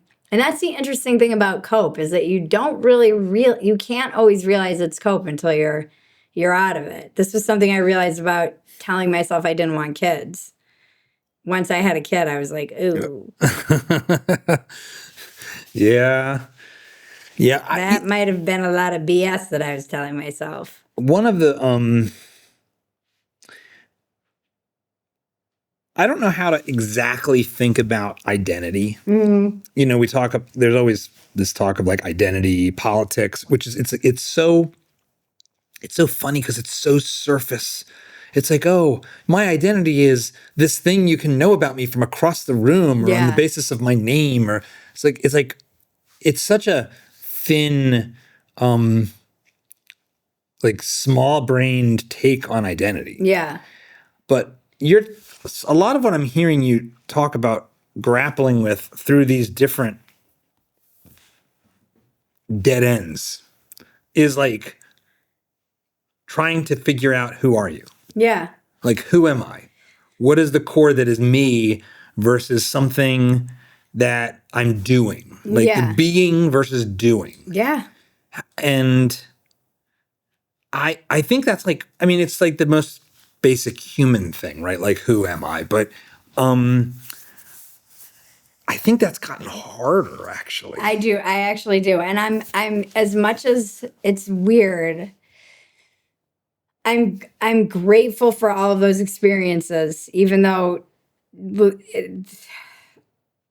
traveling became this thing for me too, where I was just traveling. And there was this tweet going around, and it was like, oh, not everybody talks about this like archetype of woman who travels because she's just so empty inside, and it becomes, and I will tell you, some of the most lonely, like empty, staring into the void moments of my life were in some of the most beautiful places in the world, when I was like, wow, look at this sunset in Australia, or like, and I was alone. And then it was like this, like, oh my God. And then it was filled with this, like, like the vacuum of just like, I wish I had someone to share this with. And but I'm grateful for that. I'm grateful that I can sit with that. I'm grateful that I can sit on a beach in New Zealand and and stare into space and see some of the most gorgeous stars of my entire life and be like, I'm at the end of the world, and then be completely struck with a emptiness that is absolutely terrifying, and have to sit with that and grapple with that, because I didn't have a phone and I wasn't, and you can escape all of that. And that is so much the human condition. The human condition is so crazy because we get lost in this petty nonsense. And when you zoom out for like 2 seconds, it's so fleeting and small, our existence here for now. I always joke my daughter's going to be like, back in my day, people died. Silly idiots. But for now, we die, and it is very fleeting, and it's so incomprehensible that all of these people came before me and had to survive all of these insanely horrific conditions and wars and plagues and potato famines and all kinds of pogroms and whatever that they had to survive so that my dumb can be here talking to you. And when you zoom out and contemplate that, you're like, never mind, I'm going back into like the puny. I understand why you focus on that because it's so. And then I look into my daughter's eyes and it's like, you are your own person. You just are going to have your own life. And actually being a kid with your parent is such a small part of your life. And it's so influential, but it's a little bit like X on the culture. You know, it's like extremely influential, but it's not really like representative of the whole life that you will probably live. It's one of the things that you're probably getting a taste of with a 3-year-old, but you really, as she gets older, you'll feel even more, I think. And that is, oh my gosh, I see now. Like with my, like I now know I have a 20-year-old son and I see him as a baby. Yeah. And it's crazy. It's like, oh, my mom looks at me and sees the baby version of me. Yeah. And it must be nuts to have grandkids. It's like, it's completely a crazy thing. I mean, my birthday was recently. My dad called me. He's like, I can't believe you're 47. I'm like, it's a trip for me and it must be really weird for you. And he's got 10 grandkids. That's got to be crazy. The one, it's like, one of the things that I saw you, I can't remember if this was just in a conversation or what, but you had said, like, you'd said earlier about, like, you started off, in 2016, you voted for Hillary. In 2020, you didn't vote. And in 2024, you voted for Trump. I've never voted for a Democrat in my entire life, but I didn't vote in 2016 because it was like, I'm not even sure Trump's a Republican, Yeah. and Hillary's like a criminal. Yeah. So I'm going to sit this one out. And then, so I'm just slightly more rotated to the right than you were. I saw an explanation of the two things you were most concerned about in 2024, which were like the exact same things as me. In fact, like I did, which was, being against this push for transing kids and the absolute like crazy assault on free speech that was going on on big tech, the Biden administration. It was really just, had that election gone the other way, we would just be rapidly being rolled up into the European hate speech, First Amendment being rewritten regime. Yeah. And like, who know, like, it's easy to sit here now and be like, look at the trans self-identifying is already collapsing. So it's like, this was all madness. Yeah. But what, as I've been thinking more about what's going on with our boys today and the relationship stuff, and then like, why is this trans thing so abhorrent and outrageous?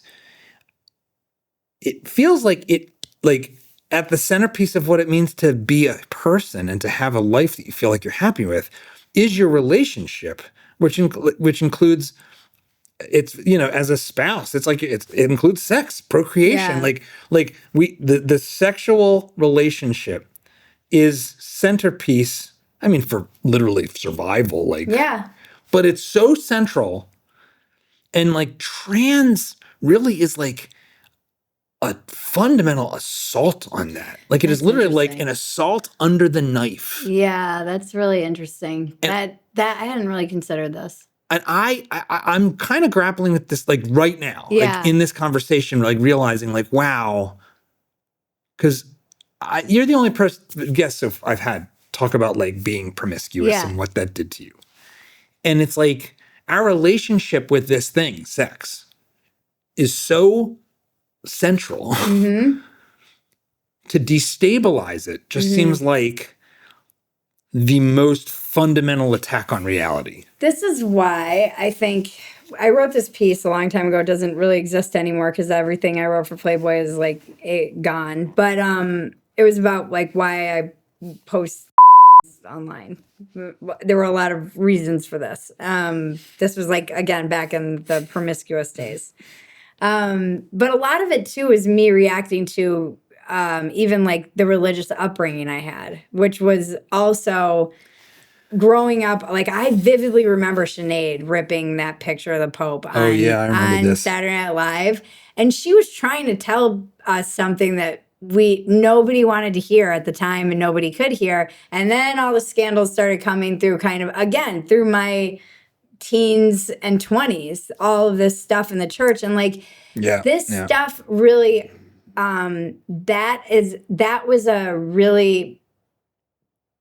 that really damaged people's relationship to their own sexuality in horrific ways. And the church scandal, the church scandals and all of that, all of it. It's so dark. You hear from people never talk about the Boy Scouts. It was happening in the Boy Scouts. Mm-hmm. So there's been a culture where this is already happening. And then you have it in a way that's like, at least you can still go have children and have an it's technically possible if you were or sexually or all of these ways in which we can hurt ourselves sexually. So that's what's interesting. This is why I actually loved writing about sex for Playboy, was because it's so all-encompassing. It is life and religion and our relationship to ourselves, our relationship to everyone else around us. It's the seeds of everything we see around us. It's also a source of immense shame. It's a source of immense power and the dynamics, all of it. It's so fundamental and all-encompassing. I mean, how many wars throughout human history were fought over like relationships, and how many wars were averted by like daughters being married to the could-be enemies king and prince, and so then now we're at peace because we've kind of brokered this thing. And then and when you talk about that stuff, it's like, and this is again where I understand feminism, because for a very long time throughout, it is a little bit like giving a kid a lightsaber, like giving women freedom after all of that. When did they have freedom really in all of human history in that way, where it was so, I mean, my mom's generation was probably the first most liberated generation, other than like, you know, maybe some Parisian women. Like Europe was ahead of us on this one. European women have been free for a while. But the Western women are some of the freest women in the entire world. And it is interesting to me that, I mean, that's another dynamic that's tripping me out, is welcoming like Islam. Yes. Yeah. It's like the Parisians, well, not anymore. Nah, you got burqas running around Paris. It's so wild to me that this is, and it's women who kind of allow and usher the stuff in. And I think a lot, I've interviewed Ayaan Hirsi Ali and Yasmin Mohammed and these women who have come out of this, and the way that they've been absolutely rejected by Western feminists. And I think about something that Ayaan said a lot to me when she was on my show. She said, however free the women are is how free society is. If you look at, and Jews, women and Jews, if they're doing well, society is generally kind of flourishing around them. If stuff starts getting weird, and stuff's been getting weird. And so my long-winded point being like there's all of these kind of forces that are but I agree with you. Like the trans stuff to me, and maybe it's because I was such a promiscuous woman and knew kind of had explored a lot of these boundaries, and to take that away from a kid, like it makes me. Yeah, everyone involved. It's not reversible. My views on these things are Dark Ages views. Yeah, it's like now every doctor, that's from my perspective. If you have a child, off to prison for life. Period. I don't care. I don't care if it was legal at the time. No, this is Nuremberg trial stuff. Yeah. The Nazi soldiers it was legal at the time too. I don't care. It's just so. It is so outrageous. It is so diabolical. It's diabolical. It is just so beyond. It is one of the things that like frankly, like the first time I think I talked about this on this show was I had this Dr. Haim and his lawyer Marcella on, who had blown the whistle on Texas Children's Hospital. Yep.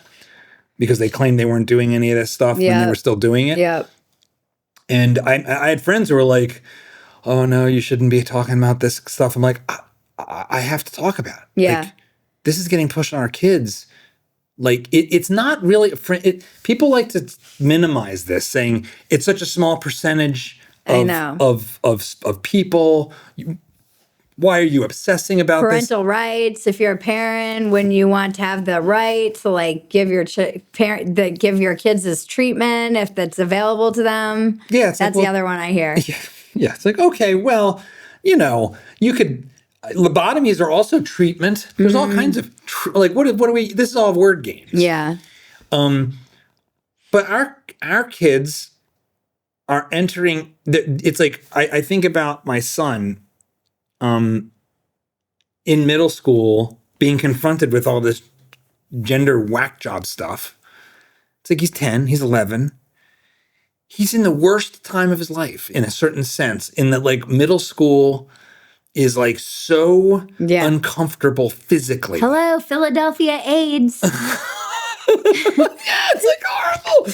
But it's like your body's changing. Yeah. And all these things it's like so distinct. You're literally becoming a different person with different like drives. Yeah. And smells and like getting looks from people that you don't like anymore. Women, you start like suddenly the uncle's looking at you weird. And like I didn't ever think about that until my wife, who's curvy, was like, "Oh no, it's so horrible." It's so weird. I can completely understand why, as a young woman going through this, you would be like, "I'll take that option. I'll take the option where I don't have to be, like I can cut my off and not get that weird attention that I don't know how to handle and that I don't want to." And this is what I was thinking when you were talking about like this kind of specific harm, and why to me it was so like I need to stop this. I at least need to fight to stop it. I at least need to be one of the people who tried to stop it, because for all the harm that happened to me, for all the harm I did to myself, for all the harm that has happened to many people I know in recovery, people like the harms from churches and different organizations that have done things to kids, I had a chance at recovery. I had a chance at a new life. I believe in redemption. I believe in neuroplasticity as well. I believe in getting sober and changing your life. I believe that be grateful so long as you have breath, that there's always a chance to change. For those kids that made that decision under oftentimes not informed consent and false pretenses, they don't get that opportunity. And they're going to have to live with that forever. And it is a freaking crime. That is not okay. It's not just something that happened to them. It's something physical. Like, look, stuff like this happens in life. You get drunk and you kill someone, and then you have to live with that moral injury. But still, even in a moral injury, there's a chance of coming to terms with it, grappling with it. You can never obviously repair that life. But these young kids, and I've interviewed a lot of detransitioners, and they are the interviews that haunt me, because there's nothing they can do about it. There's no path back. It's a lot. Like that book that Abigail wrote, I remember when she was trying to get on podcasts, she reached out to me. I was like, "Oh, I'd love to have you on." And the night before the book came out, I was like, "Enjoy your life, because it's never going to be the same after this book comes out." And she was way ahead of the curve. And it was so brave of her to write that, because it is more and more she is being proven right, that it is not this lie, that it's reversible, that you can just stop. Like you're saying, it's like this insane hormonal, your brain is being bathed in hormones, your whole body is changing. You think you're just going to pause that like it's a CD and then pick it up where... We'll pause it with like sterilization drugs. I'm sure that'll all be totally fine. It makes me so mad. It made me so mad, and it still makes me mad. And and look, this administration is not, it's like, what, I don't even know what's going on anymore. The vibes are completely off. I'm not sure what's happening. I don't necessarily think he's like that. Trump is not corrupt. People really want justice for the Epstein files. And again, it's more of this like, we must think of the children, which is true. We should think of the children. But the harm that I feel would have been continued had Yeah. Trump not won in 2024 is like there was already way too much. One was too many. It's the reversal on this front culturally isn't complete enough, which is like, it's pretty profound how much it's changed. But it's not changed enough. Yeah. Like, that's the thing. Like, you could be like, hey, why are you still talking about this, guys? Come on, we're past. We're not past it. No. Just look at the stuff still being put forward to kids in schools throughout the country. Like, this is, we were talking over lunch about the Crusades, or maybe it was over our prior conversation. This is like literally where it's like, okay, don the shield of the Lord and go into the battle against the forces of darkness. And but I think that's what's so overwhelming for the normie parent is that you're just trying to survive. You're working, you're trying to make your money, you're trying to get your kid. And then there's like the forces of darkness over here that are, the gender. I mean, literally, when I was going around looking for preschools in Texas, I went to a couple Montessori's and I was like, nah, there's too many men working here. I don't need a lot of men around nonverbal, like pre-verbal kids. It's just like I'm just old school about this stuff. And this is where like the old school woman in me comes out where I'm like, nah, I don't like that. I don't know. This is a weird hippie thing. I'm not sure about.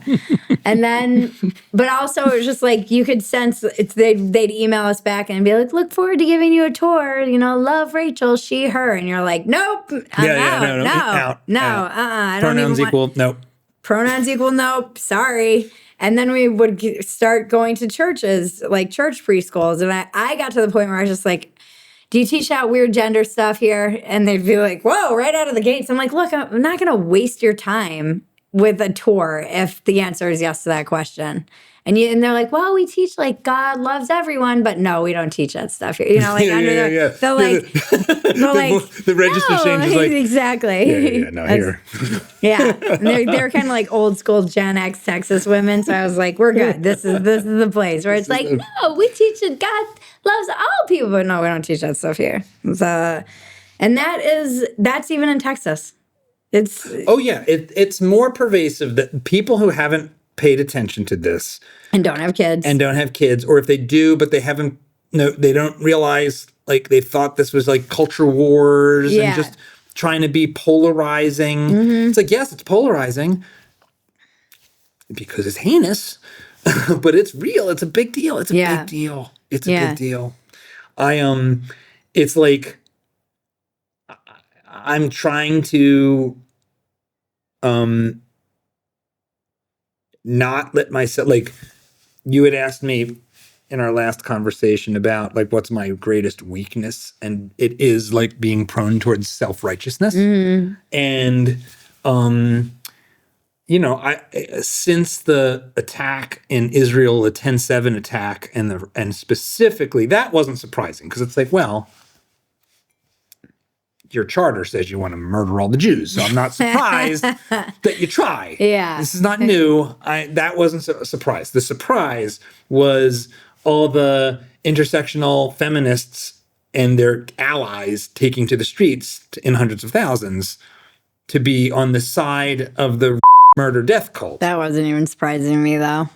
No, after interviewing Ayan and Yasmin and seeing what they went through and in the 20-teens and watching these women who have literally survived horrific things at the hands of Islamic men and women who were like, the morality police and whatnot, it was not surprising to me because they were attacked by usually Western liberal women who were the ones who were going after them and trying to cancel them. And like Ayan's got Western liberals coming after her and then needs bodyguards because she's got like Islamic men who want to kill her. It's like, guys, why is she protecting herself from you too? But I look at my child and I'm like, oh, it's the same bat. Like this, I feel like, oh, it's just a crazy this is actually the battlefront that we're facing. It is two wars that we need to fight at the same time. Well, it's like I just got back from London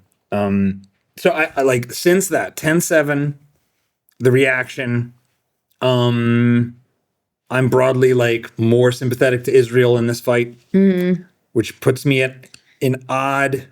I don't even know who I can. $7,000. I'm like, how lazy are you guys? You like can't even say anything where it's like, well, I might be more pro Israel on this matter, and it's like, oh, $7,000, like you're getting paid or whatever. What is this? I don't even know what this is. This is big on like X, like basically that they were paying influencers $7,000 a tweet to like say positive things. I don't even know if it was true or not. It's Yeah, I don't know like, about but this. it's like this lazy thing you get if you even so much as like agree with or take the side of or agree with them. And so, well, it's a very lazy. Like the navigating all of this stuff has gotten totally crazy because it's like I have this mix of people I think I like and think are interesting with a lot of different views on all this stuff. Yeah, like I like we've had Jimmy Dore on the show, and he's super like he sometimes gets a little in the what I would say is kind of a little conspiracy land. Yeah, but he's committed to try and understand things, and he thinks he's like, oh, it's the genocide and the CIA and all that stuff. Yeah. But I don't know where I'm going with this exactly, other than to say like it's gotten really hard to like have moral clarity. Well, you were saying you were in London recently. Yeah, so I was in London. So take 2 steps back. 10-7, hundreds of thousands of like awfuls. Like what does that stand for? It's like angry white liberal females or something. Yeah. But all these young girls with the Queers for Palestine and all the rest, just and reactivated something that I hadn't really thought about very much. Which was just I hadn't really thought much about Islam. Like Islam as this threat to be worried about was something that was like very big after 9/11. I was in New York for 9/11. And then it was like, oh, the Iraq war was sort of a terrible idea, and all of these countries are poor and backward, and we probably are making things worse. So I don't know what I think about this. Looking back, I want to say something controversial. Looking back, it's actually shocking how like chill America was with 9/11. Like that there wasn't more anti-Islam stuff. When you think about it, it's kind of shocking. I wonder. That's an awesome take. I have to think about that.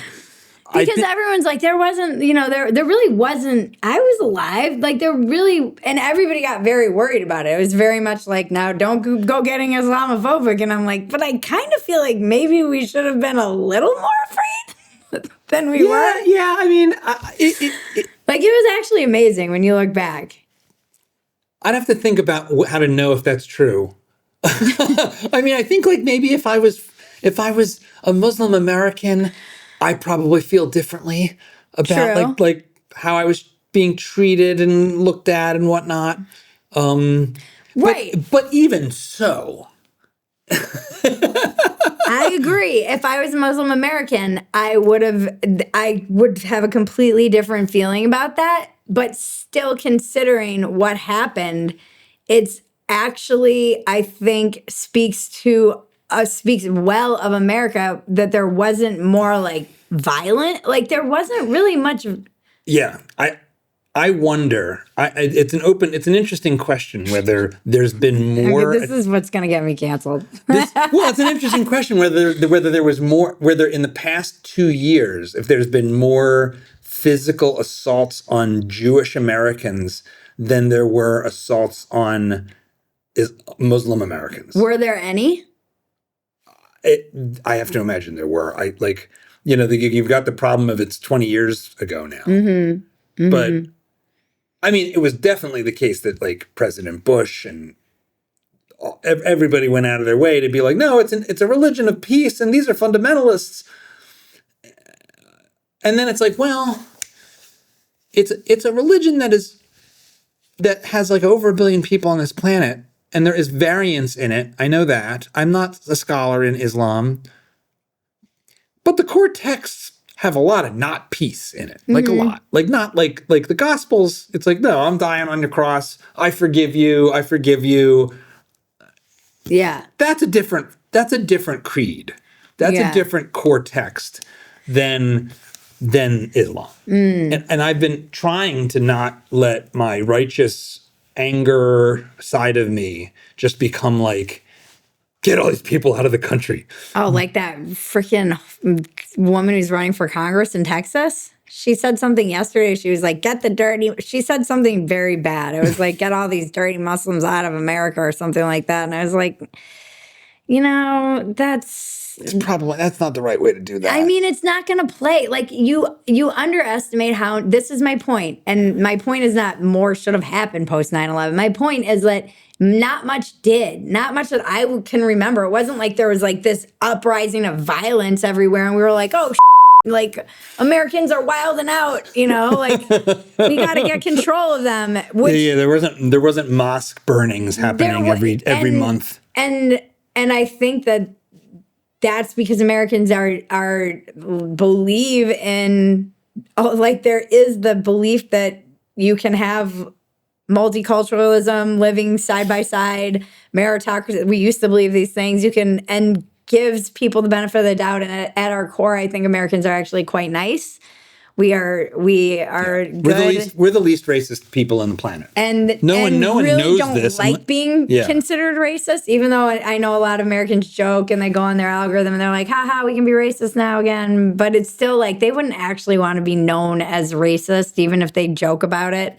And even if the young kids think it's base to be considered racist, they know that they're not actually racist, other than the ones who maybe are actually racist. But I don't know. It just seems like, I don't know. I don't know. I've been thinking a lot about that because I was like, it could have gotten pretty bad, actually.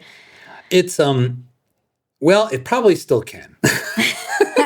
I mean, so to get to the London, I do this London trip and to visit Catherine Burblesing's school, Michaela, because we're doing a project together. She runs this school. It's like the strictest school. She's the strictest headmistress in London. She's got this school that's really like incredible, transformative thing. Like, I think I've seen her on X. Yeah, she's super awesome. Yeah. I've had her on the show. She's been on Jordan Peterson. She's just great. Yeah.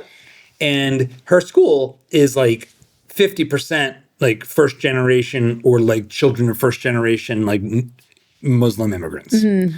So it's this weird thing where London's got there's not good stuff happening in Europe with Islam. I think they're lost, but it's like I think it's collapsing. I think it's like well, there's tipping point. Tipping points are real. Like individual behavior does change with enough groups. Like I don't know how to think about it, but I want to take each person as they come. Mm-hmm. I know we're really off in like the rough parts of the road right now, but there's this tension, I think, in general. So I'm at this school. I'll try to land the plane on something we can talk about that's remotely coherent for a second. I'm at this school, 50% Muslim kids. The school is incredible. These kids are more civilized than virtually every graduate from the 12 Ivy League sort of dirty dozen that populated all these stupid Gaza marches and are just a bunch of like degenerates burning American flags in Philadelphia recently and flying the Palestinian flag as if there's ever been a Palestine, which no, there hasn't been, by the way. There's never been a place, Palestine, never been a country, never been a king, never been a prime minister, never been a leader, never been a dictator. Wasn't a place. I'm so over it. But individually, I'm with these kids. They're incredible. They're incredible kids. And then the other thing that's kind of funny is we were talking about this trans stuff, and I'll find common cause with the Islamic people on this.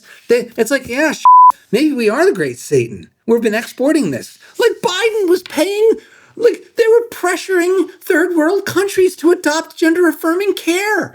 It's like, well, okay. Am I a jihadi now? I think I might. Are you trying to make me a jihadi? They're like, we've got him. So, like, the world's complicated. It's very complicated. But I think one of the things that's hard This is how I can try to get this to make some sense. You're a comedian, you're a writer, all the stuff you do is at the intersection of these difficult conversations, right?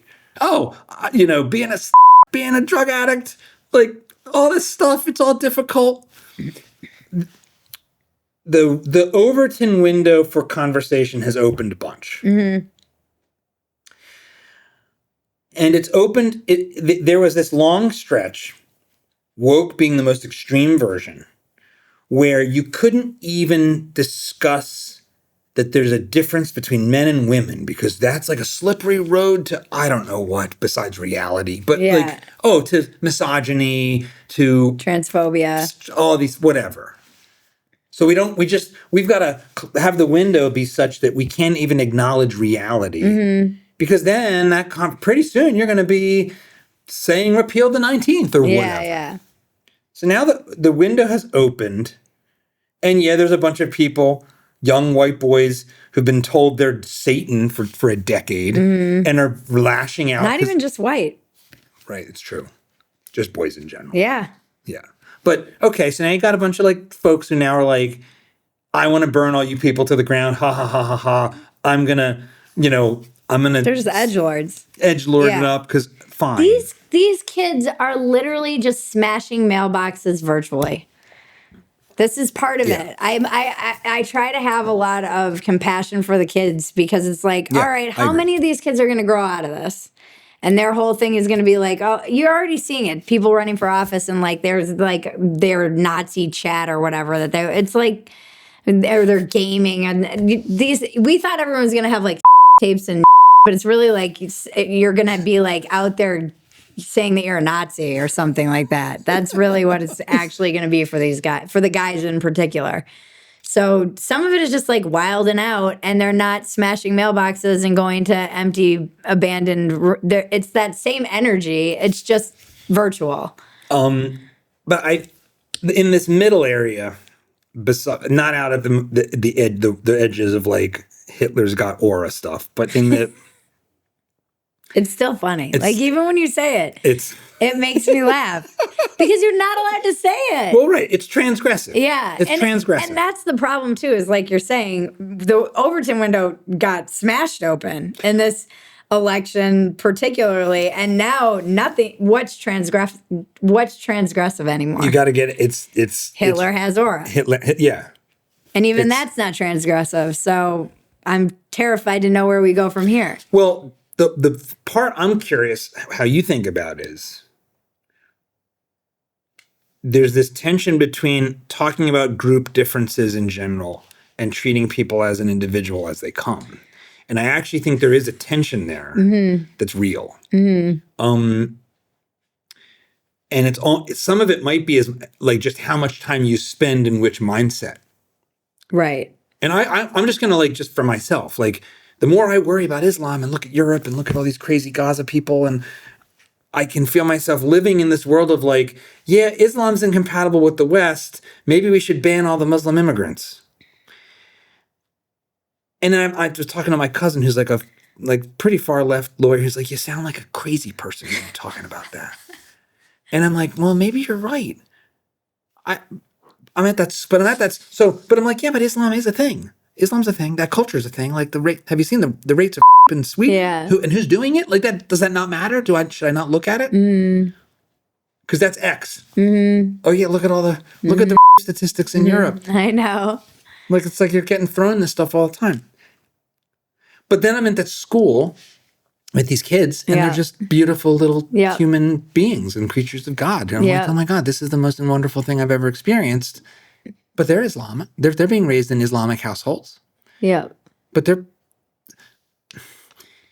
and like how to have a truth-seeking conversation about things that used to be not allowed to be talked about, but do need to be talked about. But do it in a way that doesn't actually like turn you into like a monster.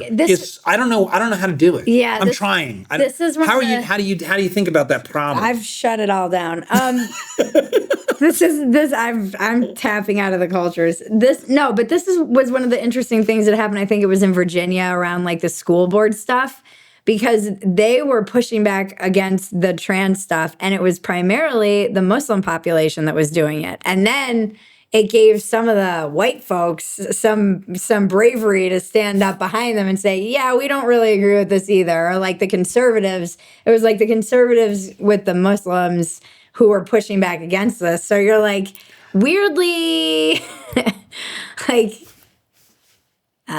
this is America right now. It's and the world. I don't know. How do I grapple with it?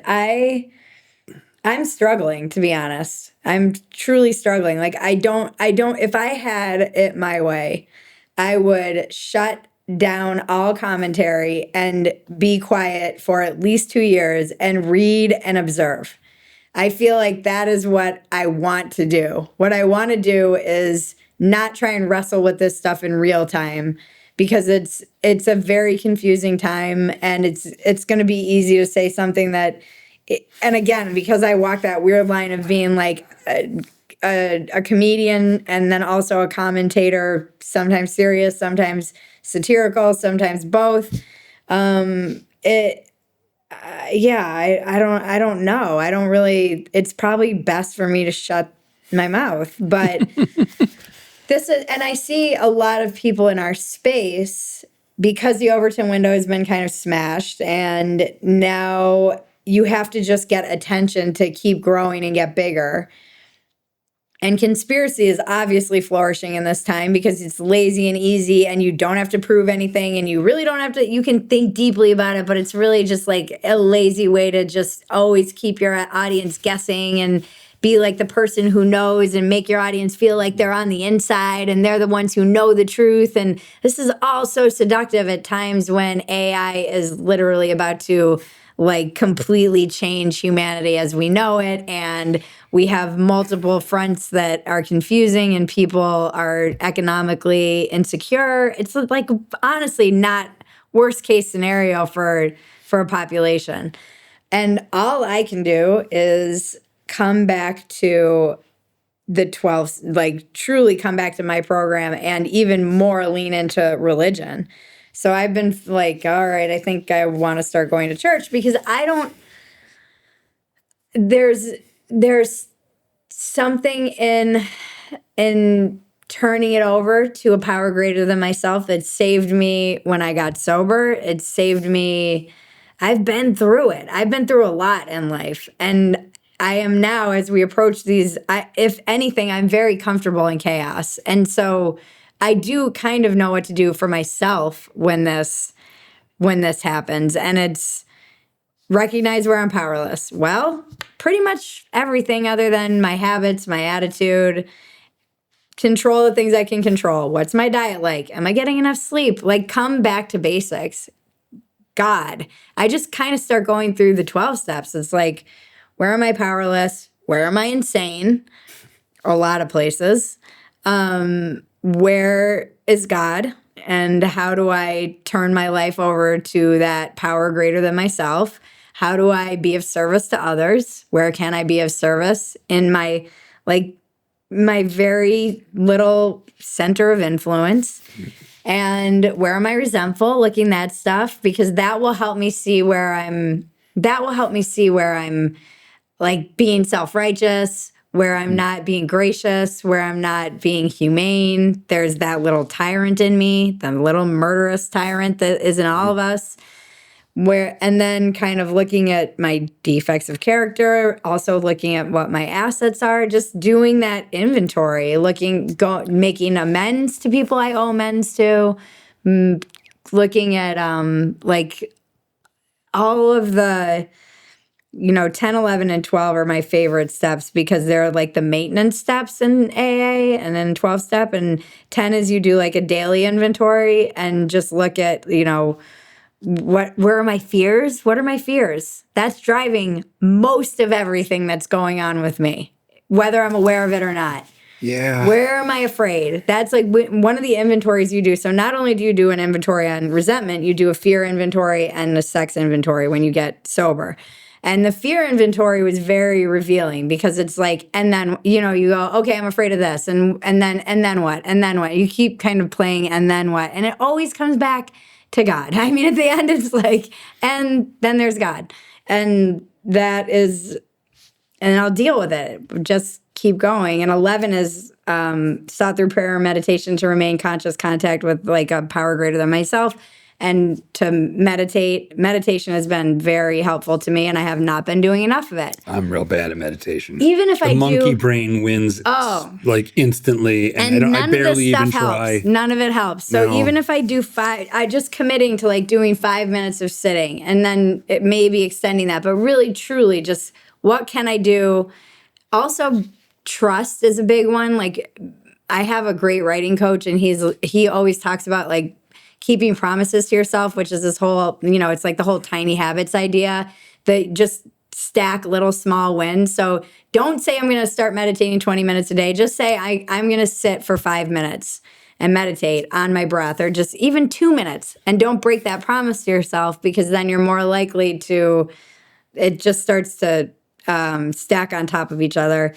And 12 is being of service. And so it's like making people bread, and like I hosted for Thanksgiving, and community is really important. Having that community of people that are like-minded and also grappling with this stuff. Probably doing more dinners with people who are like-minded and also in this space and are grappling, because it can feel very isolating, weirdly, to be like commenting on this stuff. And then you get off camera and you're like, I don't know what's going on. And I don't know really who to talk to about it anymore. So that's really where I go. I go to like what helped me rewire my brain when I got sober. And it's all the same stuff that I have to do pretty much every day.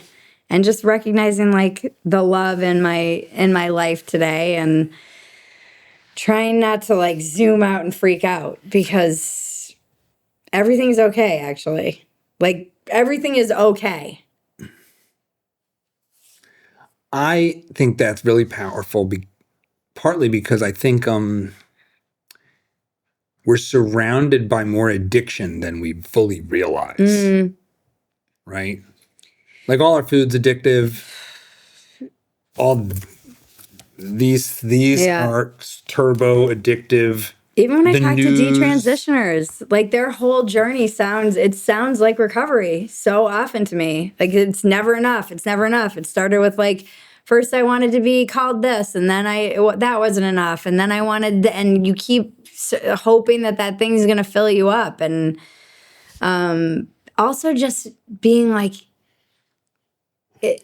it's gratitude is like it's truly become one of my highest values, I think, in my life, because it's hard for me to be in a lot of fear and a lot of monkey brain freaking out and a lot of like just not focusing on what I don't have or what I lack or what I feel, focusing on what I do have. That is like my gratitude is going to be my I always come up with like one word for 2026 for every year.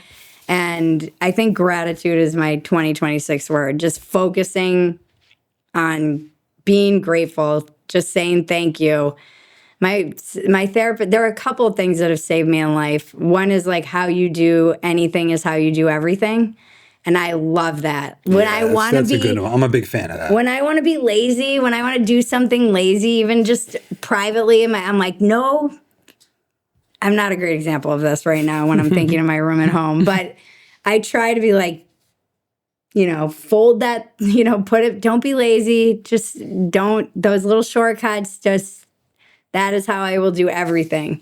And the other one is pause when agitated or doubtful, which is why I think I'm feeling that instinct to like shut everything down and be quiet, because I am both agitated and doubtful when I'm surveying the landscape of the culture.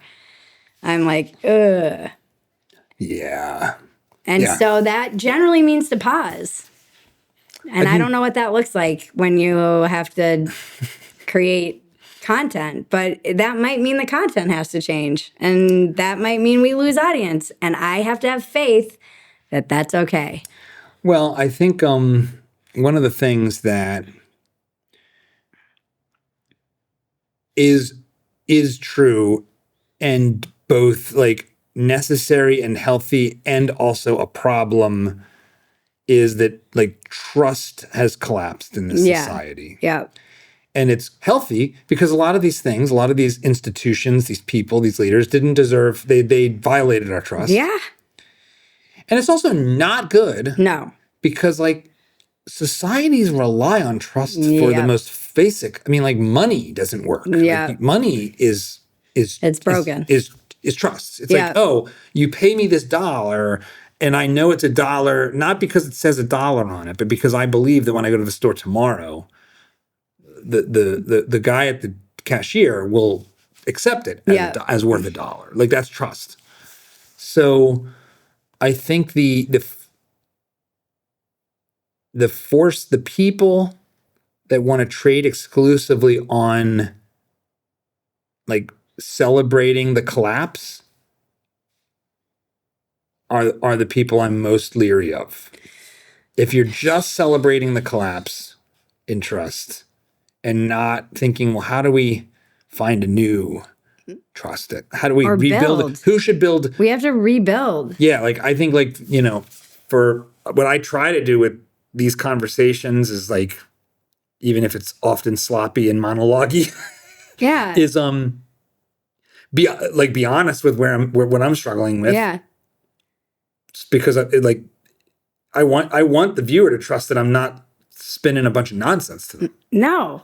And I think you do the same thing. Yeah. And I think these are like, and I think I don't know. It's very weird. It's a very weird moment. Well, the problem is you have this collapse in trust in institutions, and then the people offering optimism, it seems like are the kind of techno accelerant I look around and say, where's the optimism coming from? Well, Christianity, which maybe there will be a revival. I still can't believe Charlie Kirk I still cannot believe that happened, and I cannot believe how quickly we all just moved past it. And that is almost too horrific for me to contemplate. And again, why I feel more inclined to just like get back to church, even though it's inconvenient and it's not easy. And I don't want to wake up on Sunday mornings. It's one of the few days I don't have to go. Whatever, blah, blah, blah. You can go in the afternoon. It's all right. I need to go. And the other place it's coming from is kind of these like, techno optimists. And that is, I keep making this joke on Dumpster Fire where we're like, those Gen Z kids who talk about they're TED pilled. Have you heard of this? TED pilled? Yeah, they're Gen Z kids who found Ted Kaczynski's manifesto. Oh. And they believe that he basically was right about everything. And then they call him Uncle Ted. So I jokingly started calling him Uncle Ted on Dumpster Fire, and my cousin always like bristles. She's like, Bridget, do you just call him Uncle Ted now? And then this past episode about AI that we just did exclusively on AI, she's like, I think Uncle Ted was right. I was like, I knew you'd get there. Because it's weird. Like, I'm optimistic about the technology, and I'm not one of these like doomsayers. And I actually think there's a big moral panic around phones. And it's another area where I'm very conflicted. But I'm also, my tendency is that none of these people have our interests at heart at all. They've proven that they don't. The institutions have proven that they don't. No one is taking into consideration what's going to happen in this bloodbath of AI. I know this because I'm a small business hiring people who have been laid off by AI, by corporations who don't give a crap about them.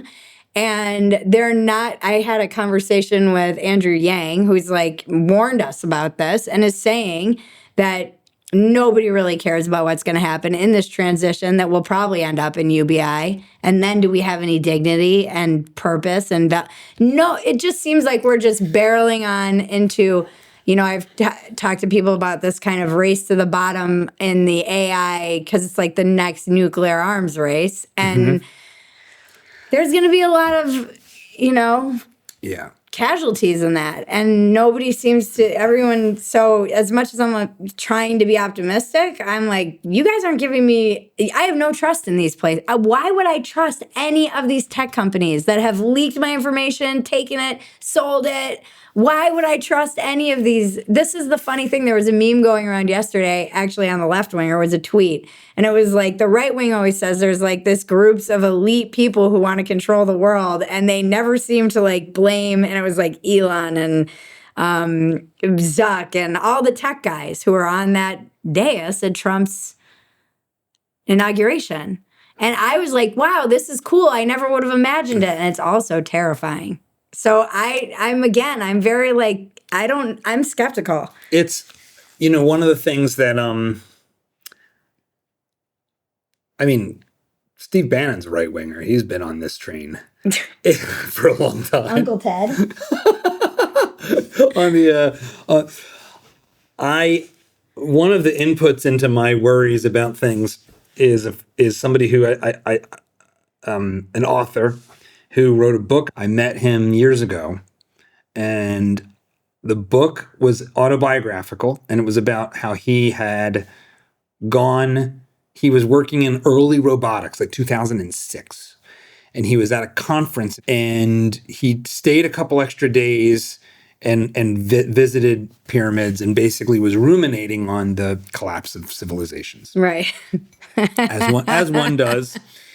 And, I do, actually, quite a lot. Yeah. Well, and because he was working in robotics and sort of early stage artificial intelligence type stuff before like the dawn of these modern things like the large language models and that stuff, I think on his flight back, read the Unabomber Manifesto, Ted Kaczynski.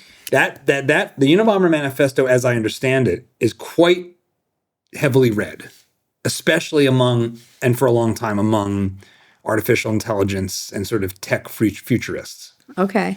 And so when he gets back, he announces, and he's kind of a public intellectual, he announces he's going to conduct this experiment where he's going to go off and see if he can live off the grid, and like invites people to come and join him in this experiment. Okay. And the book catalogs this thing, and it fails.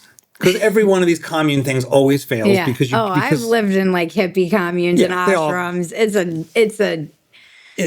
And there's free riding, and it's all, and also the book is a reflection on his own mental health breakdown. And more recently, so I had actually optioned this book to turn into a movie, and we made a script. This is the first time I've talked about this like this, the script turned out okay, but it's hard, and I don't know. Can you even make movies anymore that are worth anything? I don't even know. But I lived with this material for a long time. And one of the things that happened is in like talking to him, as I was working on the script with the screenwriter and just re-engaging with him, because I sort of found out about this story 10 years ago. Yeah. And then it was during COVID. I was like, oh my gosh, this kind of feels like worrying about collapse of civilization. And I reached out to him like, hey, is your book available for option? Because it got bought. So I kind of missed the chance the first time. More recently, but not like somewhat more recently, I had this back and forth with him, during which it became clear that he had become it converted to Islam. And it become quite fundamentalist. And I had this like 6-month exchange with him that also left me like shaken quite a bit. Wow. And it's part of why I'm like more worried about Islam, actually. Oh, interesting. Like for sure, like it's an input into my like worries. What makes you more? What is it that makes you more worried about it? Well, I think because he's simultaneously somebody who has a history of mental illness and a clear like drive towards extreme thinking. Mm-hmm. And so his own assessment of the religion and his inclination to go, like he's sending me pictures of His of child bride.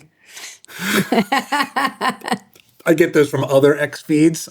Oh, Yeah. no, not good. No. No, he's actually married to a Christian woman, which is even weirder. Oh, but interesting. he's sending me stuff like that is like, I think, do I need to turn this into the CIA? Oh, what? Like, oh no. So, but the thing is, he's clearly prone towards catastrophizing. Right. And towards going to the extreme. Right. And I point this out. I'm like, don't you think that this is maybe another example of you going to the extreme? He's like, yeah, you might be right about that. Yeah. Even so, like I would have called us, and even throughout this dialogue, in a lot of dimensions, we were still kind of quite like-minded. Right. And it's just like, wait, what is happening? Am I jihadi?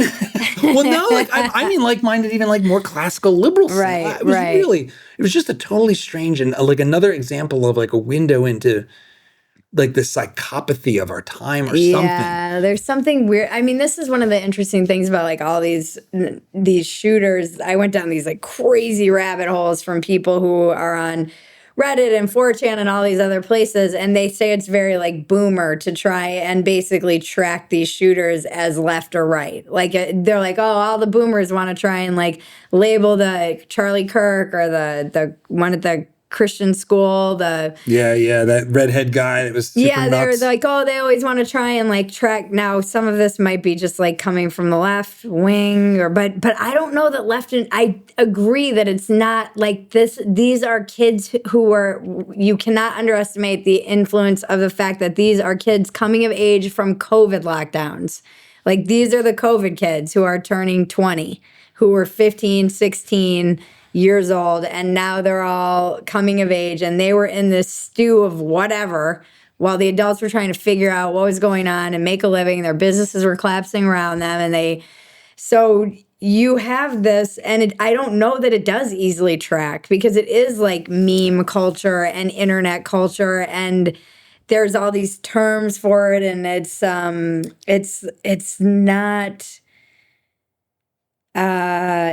not easy to even, I'm struggling to articulate it all even right now. And that's where I go, I'm checking out. You know, my reaction is to just be, more and more, I think people are doing that same thing. They're just like, also the more AI that, in fact, I wrote a piece about this on Spectator, just the dead internet theory. Oh, yeah.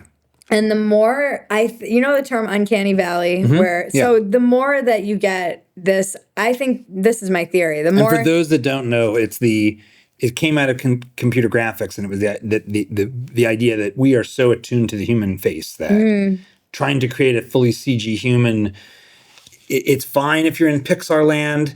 As you get closer, it becomes super creepy to us, like Grand Moff Tarkin in the new Star Wars. That's the CG version. It's just like, it's like ghoulish, dead-eyed monstrosities. They think like the evolutionary reason that we have this feeling is that it's something that looks like human, but it's dead. So it's like probably just to stay away from a corpse. Yeah. You know, just to be like, that's that, or like zombies or whatever. It's just things that are masquerading. And I have a kind of theory that as more of the internet becomes AI and people don't know it's real, you know, they're just going to go, I'm out, because they're going to get uncanny valley from the entire internet. You're just going to go, that looks like, you don't know. By the way, video evidence is gone. It's dead. Oh, we lived through the time the video evidence was a thing, and now it's dead. 2025, RIP. How can you use that in court? I think it's really kind of crazy how quickly we're rolling with the punches of like totally photorealistic generative video. No, it's crazy. It's like having, like, I started off actually in visual effects and like computer graphics and 3D and CGI. And that's just so hard. And it's like the amount of work to get something to look real. And now it's like a prompt generates a totally photorealistic thing. And the rate of like in the past year, I mean, it's now all free. Yeah. Basically. I mean, it's expensive. I mean, we're paying for with our electric bills. But yeah. But I mean, like the fact I don't understand how to think about where like, why isn't everyone freaking out even more? Yeah. Like, how is it not constantly like, holy cow, like I feed Grok an image from my trip and like make video. And it's pretty much photorealistic and it's across the uncanny valley. And it's like, this is what I was saying on my AI episode of Dumpster Fire, though. I'm shocked at how quickly we just got used to Waymos. I'm like, everyone's just used to them now.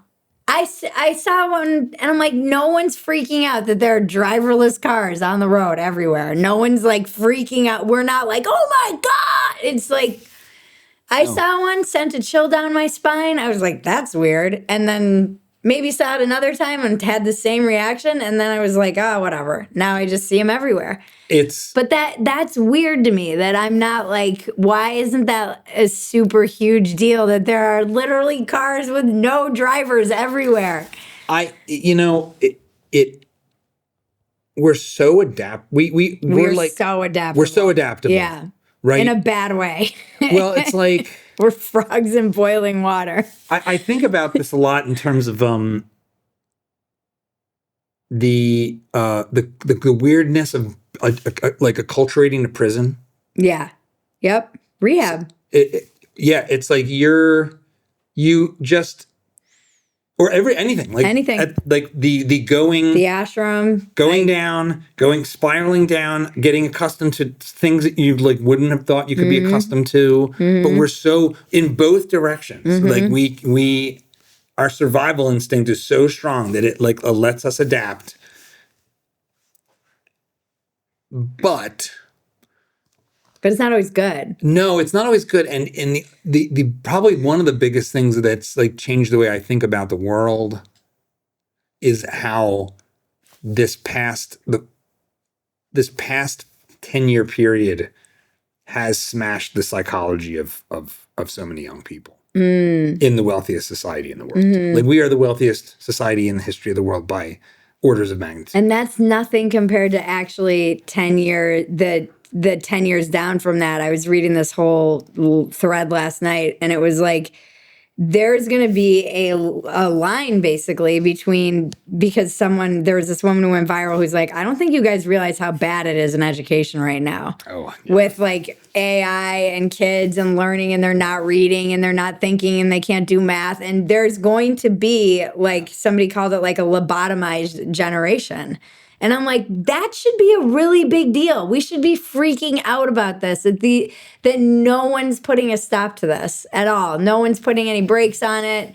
No one has any solution to it. They just rolled this out with no guardrails at all. It's basically free, like you said, free everywhere. And there's going to be, you know, on the wealthy side of things, the kids they're all like learning multiple languages and instruments, and it's the complete opposite. And there's going to be a class of people that knows how to read and write and think and play instruments.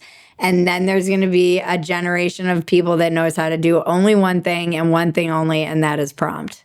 And they are not actually going to know how to truly think.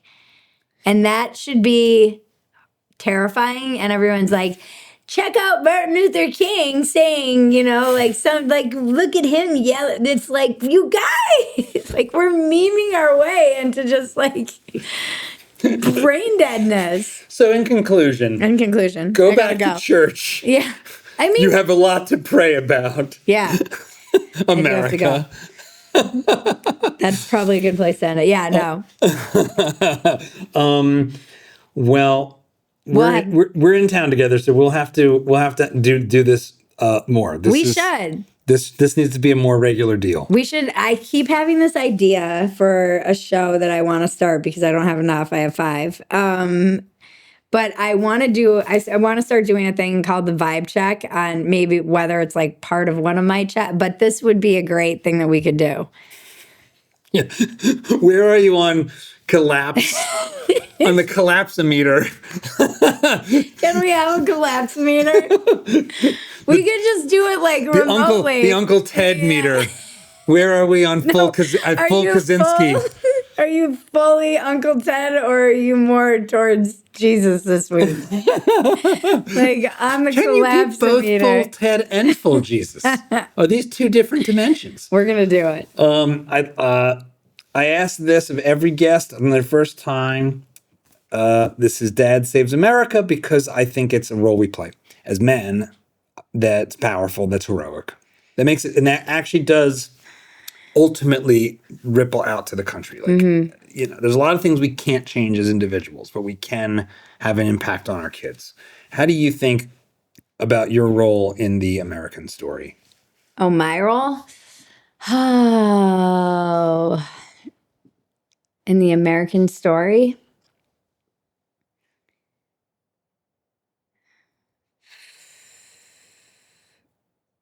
My gut instinct to that question is just to be fearless about speaking, just like speak, be, whether it's in art or music or be creative, like be fearless in your creative impulse, whatever that looks like. That could be creating, a house or a garden, or it could be just be fearless in your urge to create. Because I think so much of the underlying issue with me was that when I didn't honor that creative impulse, it turned on me and it became self-destructive. And I think I see that a lot. Just like if you're not honoring that creative force, it will turn on you, and you will either be destructive outwardly or inwardly, or both. Mine is much more internal self-destructive than outward destructive. Maybe that's more of a feminine thing. Maybe the males are more outwardly. I think you're right about that. I think like a man bangs his shin on the table and kicks the table and says, "Stupid table." A woman hits her shin on the table on average. Yeah. And says, "I'm so stupid." Yeah. I don't know why that is, but. Yeah, I turned it inward and became and I know that when I'm not being creative like that, when I'm not just allowing myself, and again, even trying to, like I said, what my instinct is to pause when agitated or doubtful. I feel like the content needs, like my urge to speak is not the same that it was when I felt like I really had to be like, we need to fight. And now it's like everything's confusing and I want to pause. And so I need to kind of honor that. That doesn't necessarily I need to pause, but there are ways that I can still honor whatever is coming up creatively and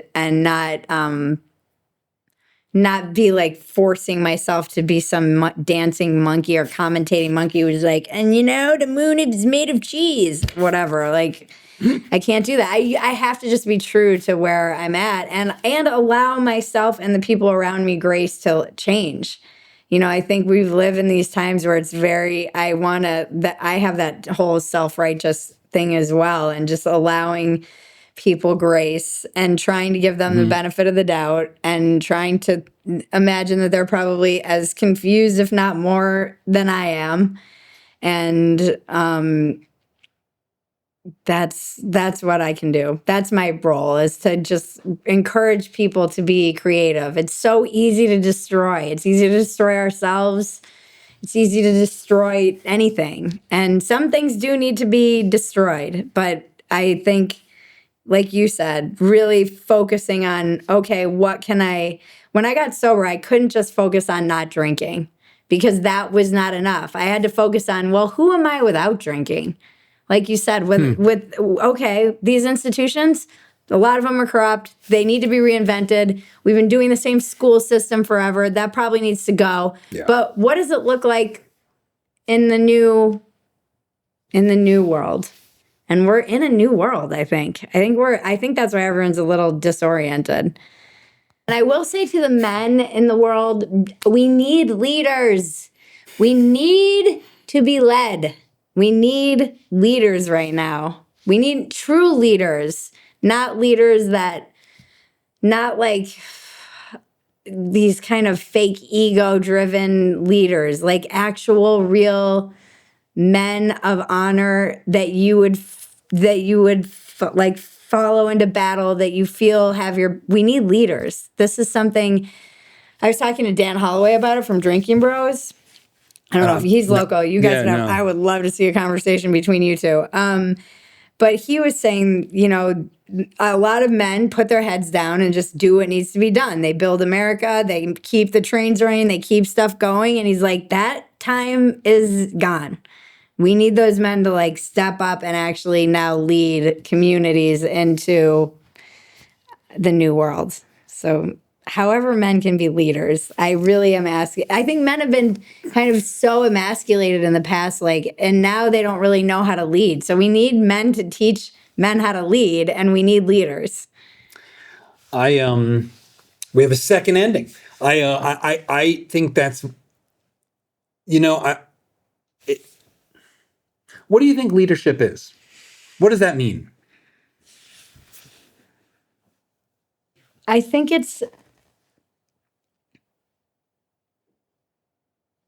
there was a great story someone told me about how their husband was in the army and there was a recent story Selena Zito covered of a coal miner and he died. And he was he made sure every single person in his team got out and he was unfortunately killed. But I actually think that's what leadership is. And it's the same story of this woman who has her husband he was like a commander and he had all these people under him and they didn't want to go into this battle and he knew he had to get them out of this situation and he didn't know how to get them out and he figured it out and he looked at all the men and he's like, I can't let them down. They have wives and children. And she said, what about your wife and child? And she said, being a leader is putting their wives and children before even mine. And I think that is the hardest thing about leadership is that you have to understand that you're leading everyone. Like you're putting everyone's families before even your own, which is crazy and rare. And I think I don't think it was that rare for a long time because I'm not exactly sure how humanity would have come this far if they didn't have that kind of sense of honor and something bigger. So for me, leadership is being willing to sacrifice kind of everything for something bigger. I don't know if that's coherent. It is, and those are the people fall into battle because they know that they're willing to die for them. Like I think leadership is that sense that someone would put their life on the line for you. I think there's a lot of potential leaders out there.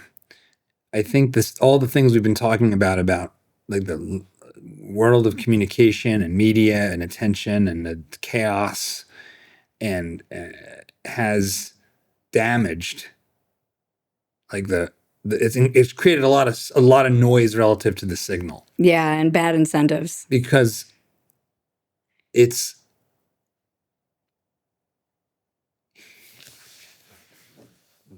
one thing to follow by clicking a follow button. Right. It's another thing to follow to like actually have costs. Mm-hmm. Mm-hmm. Like, right. And I think that's mostly in reality, not online. Yeah. Like, in fact, that kind of leadership, that feeling of like a loss of leadership is partly that. But that's like, what Dan was saying. He's like, you've got to get involved in local politics. You know, you have to like lead your people locally. It's going to start locally. And I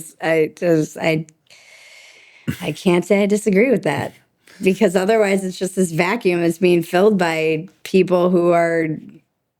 Yeah, it's all a stage. Yeah. It's all performative. Yeah.